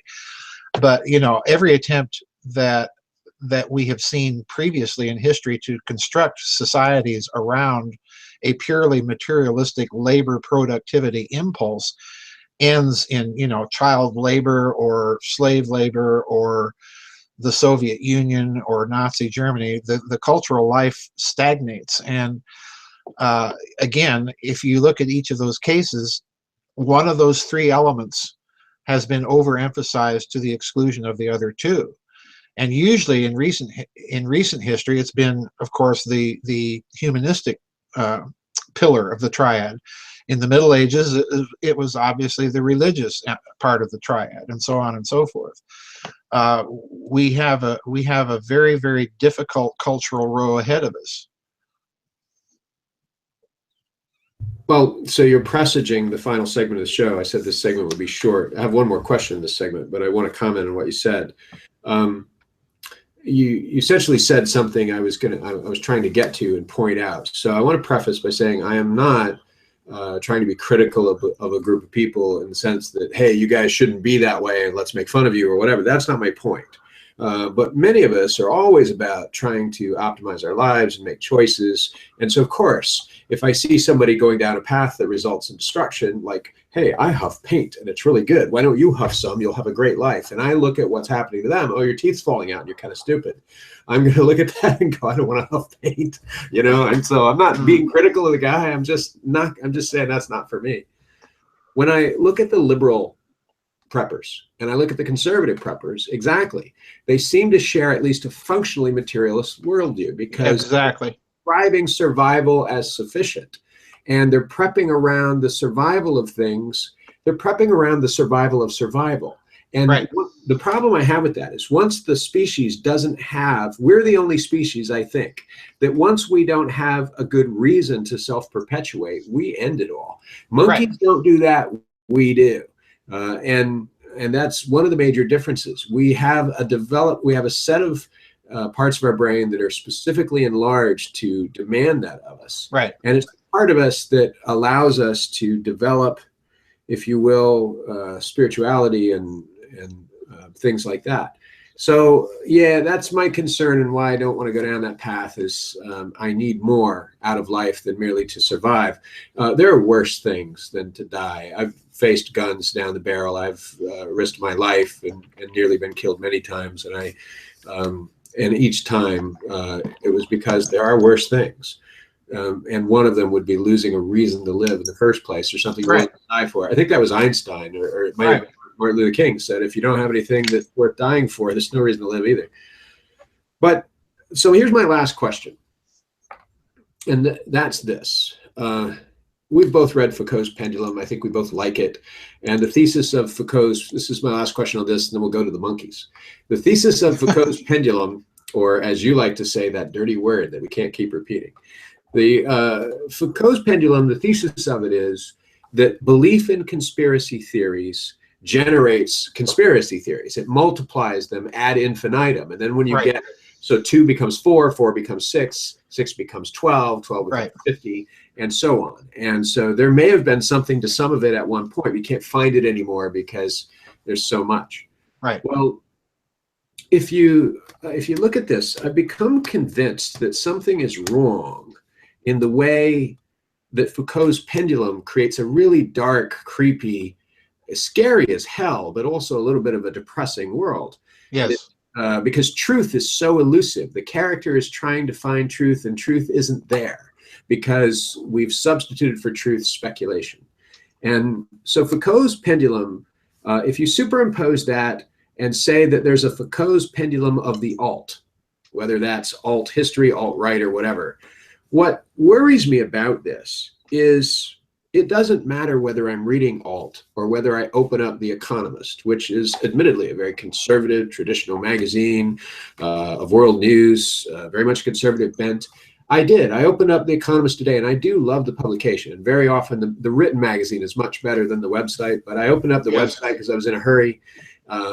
And there were 14 articles on the front of the website, and every single one of them was the world sucks. This is bad. This guy is hurting us. This person is doing bad. It was a wall of negativity. Right. You know, like being up next to the speaker in a Madonna concert. You're just like, okay, kill me now. I can't more. I'd rather be deaf. You know, but it's like it's like yes. Sorry for you Madonna fans, but I don't think we have any here. But go on. Well, we're mailing out Queen CDs to the rest of you, but well, I'll take that. But but I'm kidding. So, but what I worry about is the problem with doom. The problem with a lot of this alt stuff, and it's almost like mainstream has become a bit alt now. The problem with it is there's so much doom that I worry there's a Foucault's pendulum effect, whereby Yes. all of us saying that there's doom and talking about doom and predicting doom and agreeing that there's doom is creating more of the doom and more of the sense that there's doom and more expectation that there's doom, Right. out of which comes, frankly, more doom. So you got a guy that walks into a bar and kills a bunch of people because he's read a bunch of articles that say that more doom is coming and these people are bringing it and they're dooming us. Yes. And so doom begets doom. And so my question to you, Dr. Farrell, is an A and B of that, which is, number one, what can we do? What can we do to allow ourselves to look at alternative explanations for things, to dig into alternative history and archaeology and alternative science and be curious people, but joyful at the same time? Right. What can we do to have joy instead of doom all the time? And unless I'm just imagining this Foucault's pendulum effect. And secondly, what is good and cool about the world that is worth looking at anymore? Because I'll be honest, one of the reasons I chose the topics I did today is I thought it was a lot cooler and more fun to look at ancient Zealandia and the fact that, wow, there might be an eighth continent, than it would be to look at who's screwing up our world again. I needed a break. Well, yeah, I hear you. Listen, I hear you. I didn't do the nightly news. No, I'm the same way. I don't have my cable television hooked up. I refuse to let that poison into my home for precisely the same reason. And let's go back to what I said earlier. If you have a cosmology, a physics that insists that the observer is a key part of physical measurement and therefore physical reality, then there is an inevitable multiplier effect that occurs. And this is one reason why I keep telling people you must own the culture, because owning the culture is the biggest, best way to ward off doom. You know, and Catherine Fitz puts it in a nutshell. She says, whenever I get incoherent, I listen to the Goldberg variations, J.S. Bach, because what it does is it restores coherence. Let's remember when he composed. He was born in 1685. In other words, he was born a mere 30 years after the end of the 30 Years' War. Germany is in ruins, it's just utterly devastated. And yet, in that period of time, you had artistic geniuses, you had musical geniuses. This carries forward. Napoleon is invading Europe when Beethoven is writing the Eroica Symphony. So in other words, you just have to make the decision. I'm not going down the road of doom and gloom, and I'm going to concentrate on the good points in this culture and preserve them. That's precisely one reason I keep telling people, how do you deal? I get questions all the time. How do you deal writing about the stuff that you write about and not lose your mind? And the reason I don't lose my mind is I don't keep a steady diet of the stuff. I have to make time for myself to go read the books I want to read, to listen to the music that gives me pleasure or joy or whatever that uplifts me, or to go to the art museum here in town and look at the latest displays and look at the paintings they've brought in. I'm not a big Picasso fan. And I went to the local art museum here, you know which one I'm talking about. And, there was a Picasso, just a tiny little Picasso that was sitting on the wall. And I sat, not being a Picasso fan, I looked at that thing for 45 minutes. I just thought, wow, that's kind of cool, Heavy impasto on this painting. It had texture, it had form, You've got to do this sort of stuff, because if you get lost in the ideology, you're starting to lose your culture. And that's, I'm with you. I don't want to listen to this politics 24/7 and try and figure out what's going on. There's other stuff going on in the world. We medicate, Dr. Farrell. I think that rather than find the things that fill us with joy, right, we eat an extra bucket of chicken and get fatter, or we drink an extra 6-pack of beer and tell ourselves we're having fun.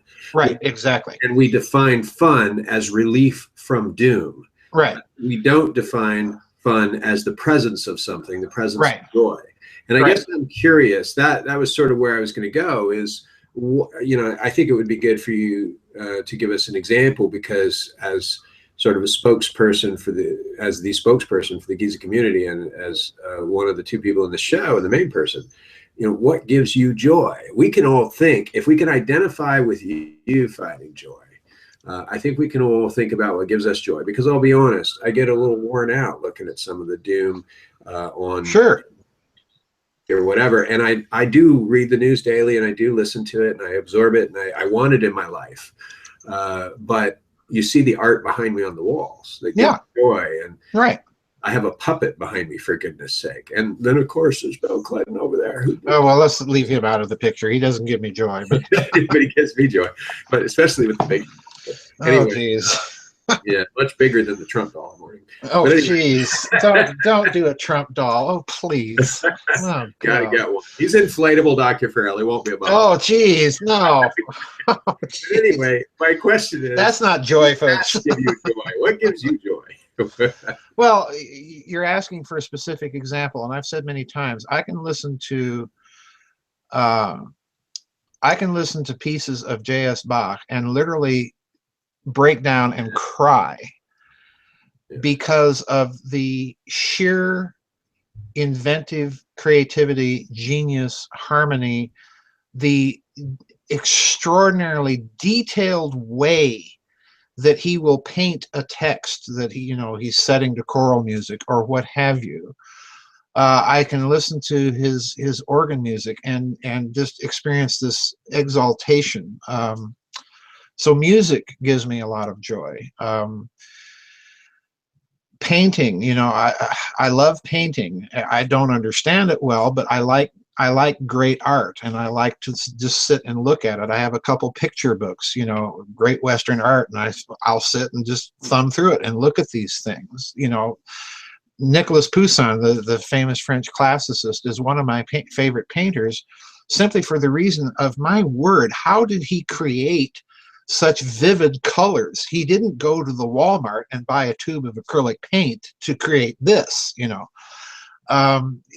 just have to sit and marvel at the sheer genius and technique and craft and creativity that human beings are capable of.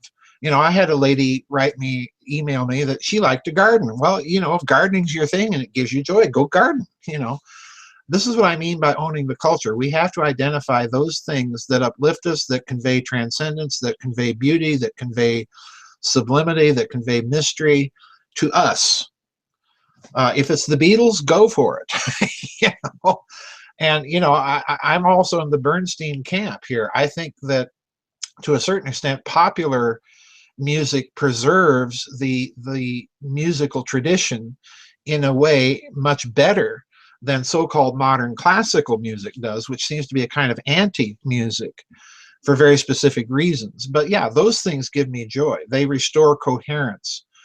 To me, life without the arts is not life, because that's what gives me coherence. For other people, it's different things, but the important thing is to sit down and ask yourself, what do I want to survive if the worst happens? And that, I think, will clarify what I've been calling the hierarchy of values. People have to start doing this. Prepping for doom and gloom ain't going to do it, because in the process of finding out what do I want to survive, you suddenly realize, I'm talking about what gives me joy. I'm talking about what uplifts me. I'm talking about what gives me a connection to God or the transcendent or the universe or whatever. That's where the rubber meets the road. And it's going to be different for everybody. I mean, there's no doubt about it. But there's going to be a lot of commonality, I'll bet you, if enough people start doing that. Well, there is commonality. There's a saying among writers and artists that to touch something universally, it has to be truly personal. So yes, my experience, that's why I asked you for personal examples. In my experience, it's not that you're telling somebody else what to like, but right, no. Saying what moves you, people can begin to think of the things that move them more easily than if we just talk in theory. Right. I want to finish up with segment 3, and segment 3 is the shortest segment, but it's your monkeys. Yes. So what are those called, Dr. Farrell? What kind of monkeys were those? I can't remember. Macaques, Daniel. Okay, whatever you say. It's not mine, it's yours. No, it's not. But anyway, yeah, so my favorite documentary, Dr. Farrell, on animal intelligence is one called Clever Monkeys by David Attenborough. It was on PBS, and it's available in 6 parts on YouTube, and so you can go to YouTube and search for Clever Monkeys and find it. And I find it to be, you got to be patient to watch through it. The guy is a bit, he's speaking in a way that you might think it's for kids, but it's worth the ride if you watch the whole thing. It's a very elaborate tapestry where he's forming an argument that begins gently in part 1 and ends up in part 6 with the coup de grace.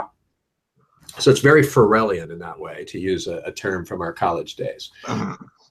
And the interesting thing is it has a few highlights. I'm going to give a couple of bullet points, make an analogy, and then ask you my questions. Mm-hmm. So one is these different monkeys will punish bullies. So for instance, let's say there's a bully monkey, and the monkey is constantly, whenever there's any food, he beats up the other monkeys and takes their food. Mm-hmm. So what they'll do is they'll do things like trick that monkey into going off in the jungle when they find a cache of food, and then they'll hide the food in various places. Mm-hmm. And they'll play games, sort of dance around in jubilation and eat their food and have a party that the bully's not invited to. Mm-hmm. And it's really kind of cool. They'll also do, they'll lie, but they'll lie sort of in self-defense. So, and sometimes they'll lie just be mischievous. So there are all these calls the monkeys have, and so they have calls for, hey, we found food, and they have calls for danger, there's a snake in the grass, and they're very specific calls. They don't mean danger, there's something in the grass. The call can differentiate between a danger from like a flying bird and a danger from a reptile. Right. The monkeys know where to look and what they're looking for. And so they've discovered that some monkeys, if they have food and it's only going to be enough food for them, or they don't want to share, they'll give out the call for the snake, and all the other monkeys will run, and then they'll use that opportunity to take the food off and hide it so that they have access to the food later. Right.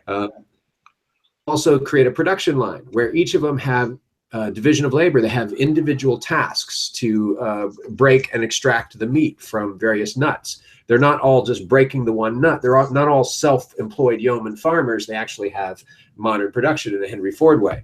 They build tools. They nurse battle victims. They actually, when they have a war between monkeys, they come back and they give essentially medical attention to one another. They even depose dictators, and then the dictators get depressed. It's funny. You'll have like a little Gaddafi going around who's top of the food chain as the alpha. And he's not liking his life because people don't follow him around anymore. And he's sort of like, hey, I don't have as many Twitter followers. And I'm tweeting, they're not listening. So it's kind of funny, but these monkeys, this is in my view, I grew up with people telling me that animals are just machines. Purely materialistic universe. Animals do not have individual personalities. Animals don't feel pain, despite the fact that all empirical science says that they have individual personalities. They do feel pain. They have dreams. Right. They have the same range of emotions. And even brain science says this. This is not a matter of opinion anymore. If you believe this stuff, you're living in the Middle Ages and you're believing something against science. So a colleague of mine is visiting with me this week, and he was talking about hamsters, and he had owned a couple of hamsters that are one species of hamster. Right. And they both had these individual personalities, and they wanted different things. They behaved a certain way, and then eventually they died. They only lived like a year and a half or something, a year and 8 months. And then they died, and they went and waited another year, and they got 2 other hamsters. And the 2 hamsters were a different species, and they don't want the same kind of food. They want bread, not vegetables. And they also have 2 different personalities from each other and from the other hamsters. And he says it really drove home for him. He's a skeptical sort of evolutionary kind of guy, and it really drove home for him that, well, if hamsters have individual personalities, and you can really see it over a year and a half if you play with them over their lifespan, and you interact with them, then what does that say about other kinds of animals? So as I thought about this, you can probably see where I'm going and how this ties in. But I had two questions that are my main questions. Number one. Oops, sorry. Oh, sure. Let me get that. All right, go ahead. Sure. The number one, what does this imply for the standard doctrine of evolution? Because it would seem to be at odds with it. Yes. Number two, what bearing, if any, does this have on materialism? Because I can't logically put my finger on it. But as I think about this, it suggests somehow that animals of all species, not just us, right, are not merely material, but no. We are all more than that. And I wondered if you could just comment on these things, because in respect to what we've been talking about, surviving disasters, what is worth preserving? And I titled this section, The High Culture of Individual Animal Personality. Yeah, well, I have never, I went to school for my bachelor's degree at a very evangelical Protestant sort of quasi-fundamentalist school. And I love animals, and I would feed the stray dogs that would come on campus and pet them and, try and soothe them. And I always got this response from, the good Christians that, why are you spending so much time with these animals? And my response was, well, God loves them too. And I got the response, well, they're just machines, they don't have personalities, they don't have feelings, they don't have souls. And my response was, well, if you believe that, then you have a hard time explaining yourself, because the materialistic explanation cannot give you any real explanation for why you have an emotional life, why you have an intellectual life, why you produce things that aren't essential, quote unquote, to human survival, like a Rembrandt or a Shakespeare play or anything like that, going back to what we discussed earlier. The presupposition is materialism. And I've never bought into this. As you know, I've never bought into evolutionary theory, because it does not explain any of this. It pretends to, but it pretends to only by way of repeating the materialist assumption that it begins with. And animals, to me, are the big problem, because they do evidence emotional life. They do have communication. They do exhibit intelligence. I mean, my word. Look at African gray parrots. My friend Scott has an African gray parrot. And I swear to you, Daniel, and I've told this anecdote before, and I'll repeat it again. When I was out in California trying to help out my friend, I would take his youngest son to school every morning. And as I was going out the door with his youngest son, I'd look at the African gray parrot. His name was Murray. And I'd say, well, be a good bird, Murray. I'll be right back. And we'd leave. One day, Benny and I are going out the door, and I turned to look at Murray and say my usual thing. But before I could, Murray said, I'll be a good bird. Now, Daniel, this is a sentence he had never heard before. He put together a grammatically correct sentence, used it in the proper context, and Benny and I were just standing there with our mouths on the floor. That this bird had said, I'll be a good bird. And that little episode sealed it for me, these creatures have a life and a consciousness and an intelligence that may not be on our level, obviously, but they've got something going on. And I don't see any explanation for it other than perhaps the theories of Rupert Sheldrake, that the materialistic explanation does not explain things. There is a field of information that every species taps into. He points out, species of monkeys in the Pacific on an isolated island that will learn how to do something, and pretty soon monkeys of the same species that are isolated on another island start doing the same thing. We don't know how this works, but it's there. And every effort of researchers to pin this down to a materialistic cause. The Soviets did gobs of research on this, and they could never come up with a strictly materialistic cause for this behavior. And, you know, it's interesting to me that this occurs in that period of Soviet black projects research shortly before the Soviet Union collapsed. So I think we need another model. But, you know, I'm with you. All the evidence suggests that every living creature, regardless of what it is, has particularly the higher beasts, have some sort of quasi-personality to them. Anybody that owns a pet, a cat, a dog, a bird, even fish, will tell you that they have different kinds of personalities. I used to own a little betta fish. I called him Gizmo, and he sat on my desk. And when I would come home, he would come over and wag his little fins at me, and, you know, like a dog wagging the tail. And I turn on the TV, and he'd watch it. You know? So I don't know. I do think there's a kind of quasi-personality in animals. Oh yeah, I wouldn't even go so far as say quasi. My dog, I have a rescue dog. In fact, here is the rescue dog. Aw, cutie. This is my baby boy, and he's a little nervous right now. He's camera shy, but Yeah. This guy dreams. He has Yeah, sure. elaborate dreams. I Yes. know he's chasing something and being chased back. You know, his bark changes. Yep. Changes. He claws the bed in the night. I can see what's going on. But he has very strong preferences. He will disobey when there's an adventure at stake. He values adventure over safety. So he busts out all of his teeth because he'll jump down a stairs that's too bigger for him, because what's at the end of the stairs is more important than his own safety. Yep. Another dog would be timid and not do it. He's got a personality. But, you know, so I want to ask just a couple more questions about this, and then we can wind down the show. One is that I sense, for some reason, at some intellectual root in history, in the history of ideas, that fundamentalist evangelicalism and evolutionary theory have something in common. Yes, they do.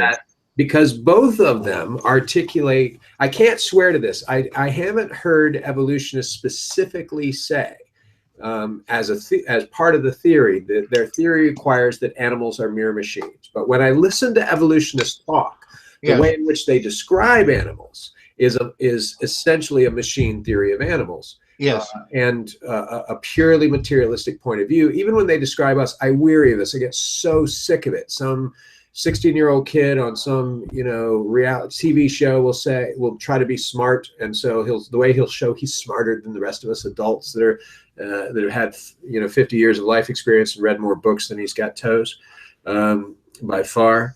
He'll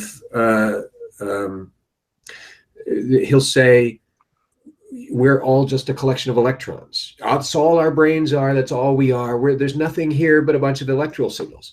And I weary of it, Dr. Farrell, because what he's just done is diminish the notion that you can get outside of mere existence and attribute a value to anything and have that value be a hope of touching the transcendent. I don't mean that we automatically are right, but it's odd to me to hear fundamentalists talking about God, but denying, but then articulating a very militant, machine-like, materialistic view of the universe that's similar to evolutionists. So question number one is, why are they similar? Where did this pivot happen? How do we have people that are religious claiming that something's transcendent and people that are denying all of that and saying we're only electrical signals, both articulating the same anthropology, the same theory of human construction? And secondly, last question, why is it that when we look at those monkeys in Clever Monkeys, when we look at the hamsters, you know, coming out for bread, got any bread? You got any bread? That would be cool. I'll come to your finger if you give me some bread.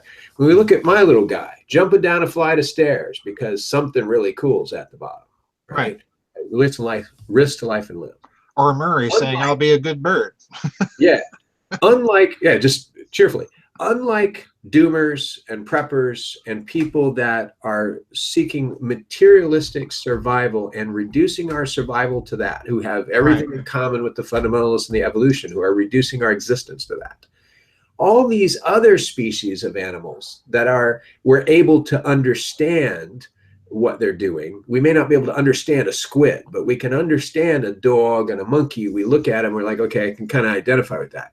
They seem, Dr. Farrell, not built for doom. They seem built for joy. They Right. seem somehow that joy, the opposite of doom, this desire for something greater, Right. is built into the species, and we seem to be throwing it away in the name of materialism. Am I Yeah, making we that are. up or what? No, no, you're not making it up. I agree with you totally. You know, I like you like animals, and I like occasionally to study animal behavior, watching YouTube videos. One of my favorite animals to study is the octopus, incredibly intelligent animals that we know virtually nothing about, and they probably would be almost equally intelligent if they didn't have such a short lifespan, but they are phenomenally intelligent animals. Um, my problem with where this materialism is coming from, to the best of my ability to divine it, I think it's coming from a philosophical consideration on the one hand and an impulse on the other. The philosophical consideration would be Descartes, Rene Descartes, with his epiphenomenal dualistic universe. Now, Descartes, to his credit, was far from denying that there was a realm of mind, a literal substrate of something that underpinned what we would call the spiritual or the intellectual or what have you. The problem with Descartes was that he walled it off from the material universe, and insofar as there were parallels manifesting in behavior in the material universe and mental activity, he could only come down to what he would call epiphenomenalism. Well, these things are just sort of somehow coordinated, but they don't overlap with each other. So in other words, he proclaimed a divorce between the intellectual or the spiritual, whatever word you want to use, and the material. And we've been basically living in that kind of mechanistic Cartesian Newtonian dualism ever since. For me, it has always seemed more of a spectrum. And the problem with the materialist reduction, you cited the example of the person, well, we're all just electrons. But the problem is that person is still living in a classical physics world where, well, where do those particles come from? Well, quantum physics will tell you they just sort of pop up. No one knows why, when they're observed. And that's an intellectual activity, not a materialistic one. And I've said many times that, all the scientists are doing in that collider over at CERN is they're whirling around little packets of mathematical information. It's much more that than tiny little billiard balls. They're whirling around ideas, quite literally. So, the problem is the materialistic popular world that most people live in is almost totally out of sync with where science is really going right now. And that's the other problem, and that brings me to the impulse. I think part of this is an impulse that comes out of perhaps a misunderstanding of Occam's razor. Everybody says, well, the simplest explanation is the best. No, that's not really true, because if nature were simple, we wouldn't have any diversity in nature. So as a philosophical principle, this whole idea, this whole impulse to simplify or oversimplify, I think is part of an impulse to deny reality. To me, it's a species of irrationality. It always has been a species of irrationality. When you try to deny the existence of that immaterial realm, because it's there in our science. It has been for a long time. We had that brief period from Newton up to the beginning of quantum mechanics where, yeah, it looked that way, and everybody's still kind of locked into that because that's an easy, acceptable, simple explanation. But unfortunately, that explanation really has kind of collapsed. You sent me a book on evolution. Even some evolutionists are now getting the point that there is a huge metaphysical, philosophical problem squatting right in the middle of their theory that they cannot get rid of unless they change that materialistic paradigm, and they don't want to do that because then they're going to have to start dealing with some things they don't want to deal with. So I think part of it's an impulse. It's much easier for modern man to think that there's no transcendent principle and therefore be able to do whatever they want to do and tailor reality and see reality in whatever way they want to see it. And, that's essentially a narcissistic impulse. So I think there's a philosophical ground for it, and I think there's a simple psychological, impulsive, narcissistic ground for it. Well, so thank you, Dr. Farrell. I want to finish out this segment with a quick question and a comment. You might have a final comment, and then we can call it a day. This has been a really interesting show. It's been very good. I enjoyed the topics.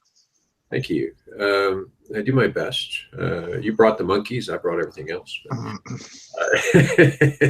You brought the atomic Oxonian wedgie, but no, you did that. Let's be very clear here. Hey, credit where credit is due. I want to ask you real quick. So two things. One is, who is the author that you're citing that writes about non-local phenomena, the monkeys on the different islands? Rupert Sheldrake, biologist. Sheldrake, Sheldrake. Okay, Sheldrake. Okay, that's why I couldn't find it. All right, got it. And then the last thing is, we were talking, so we kind of been talking about that animals seem built for joy, that animals seem to not doom, that animals seem to have personalities, that they don't seem to be mere machines. And we even see that animals care for each other. They nurse their wounded, they fight off bullies and protect their community and stuff like that. So they basically do good. It's interesting. They do moral good to one another. Yes. And I can't help, and this is a hypothesis, and I just wanted to make this the last thing I sort of bring to you. But we were talking earlier about the need to preserve a high culture, the need to preserve culture, not ideology, the need to focus on joy, not doom. And so I'm thinking of the example of a guy named Patrick Mwalo. Patrick Mwalo or Mwalu, what he's doing is there's incredible drought in Kenya. Yes. So he's bringing water to Kenyan elephants and has committed to, he carries jugs of water around and basically in trucks of water and pours that water out so the elephants can drink all over in different parts of Kenya. And he's committed to do this basically until it rains, which could be a long time. And I can't help but think that that person, he isn't writing the next Shakespeare play, right? Painting the next Rembrandt. He's not simply jumping up and down saying, I feel happy, which is sort of a commercial Madonna version of joy. But he's doing good. And I can't help but wonder if one key to surviving an apocalypse and one key to finding joy in difficult circumstances is simply to do good the way animals do good. That somehow if those two things are tied together. Oh, they're absolutely tied together. I don't think you can have a high culture without compassion. I don't think that you can have a high culture without a moral order. I really don't. Goodness, virtue are, I prefer to speak of virtue rather than values, because virtue connotes the idea that there's something transcendent and transcendently valuable about a certain characteristic set of behavior. And this is what we see missing too much now in the culture, because we don't have a culture. What we have are a barbarous collapse of culture. We have competing ideologies driving everything, but we don't have any cultural cement left, and that's partly by deliberate design. But I don't think you can have joy without having some sort of activity of giving. This is why I think the arts are important, because they are a form of giving. But yeah, you don't, and I don't think anybody listening to this dialogue either would turn their back on an animal that's suffering, or a human being that's suffering. I think it's important that, you know, we try and look out for each other. So yeah, I'm in full agreement. This guy's doing something good that needs to be done, and it's an activity that somehow we have to in our individual lives, we have to find a way to do that sort of thing. Let's put it that way. And preserve that, not just our Right. rifle. Right. Yeah, exactly. We have to figure out, you know, it's not going to do me any good to survive uh, unless I have some way of expressing to another human being, to a stranger, uh, some compassion or common values. In other words, we can't survive without culture. We simply can't, and we can't survive without morality. And again, that takes me back to those three core pillars of this civilization that we call Western. Overemphasize any one of the three, and you start having trouble. And the inherent value of each of the three is, if you look at them closely, they're all talking about goodness and virtue. Ultimately, that's what they're talking about. Well, Dr. Farrell, this is one of our mega episodes. Yep. It's about 4 hours long, and we'll be getting this up in the members section. And guys, this is because we wanted to give you something really meaty this time. It's been a little bit of a while since we've had a dialogue. We missed a little time over the holidays, but this should more than make up for it. So, Yep. Good dialogue. Thank you. Hey, when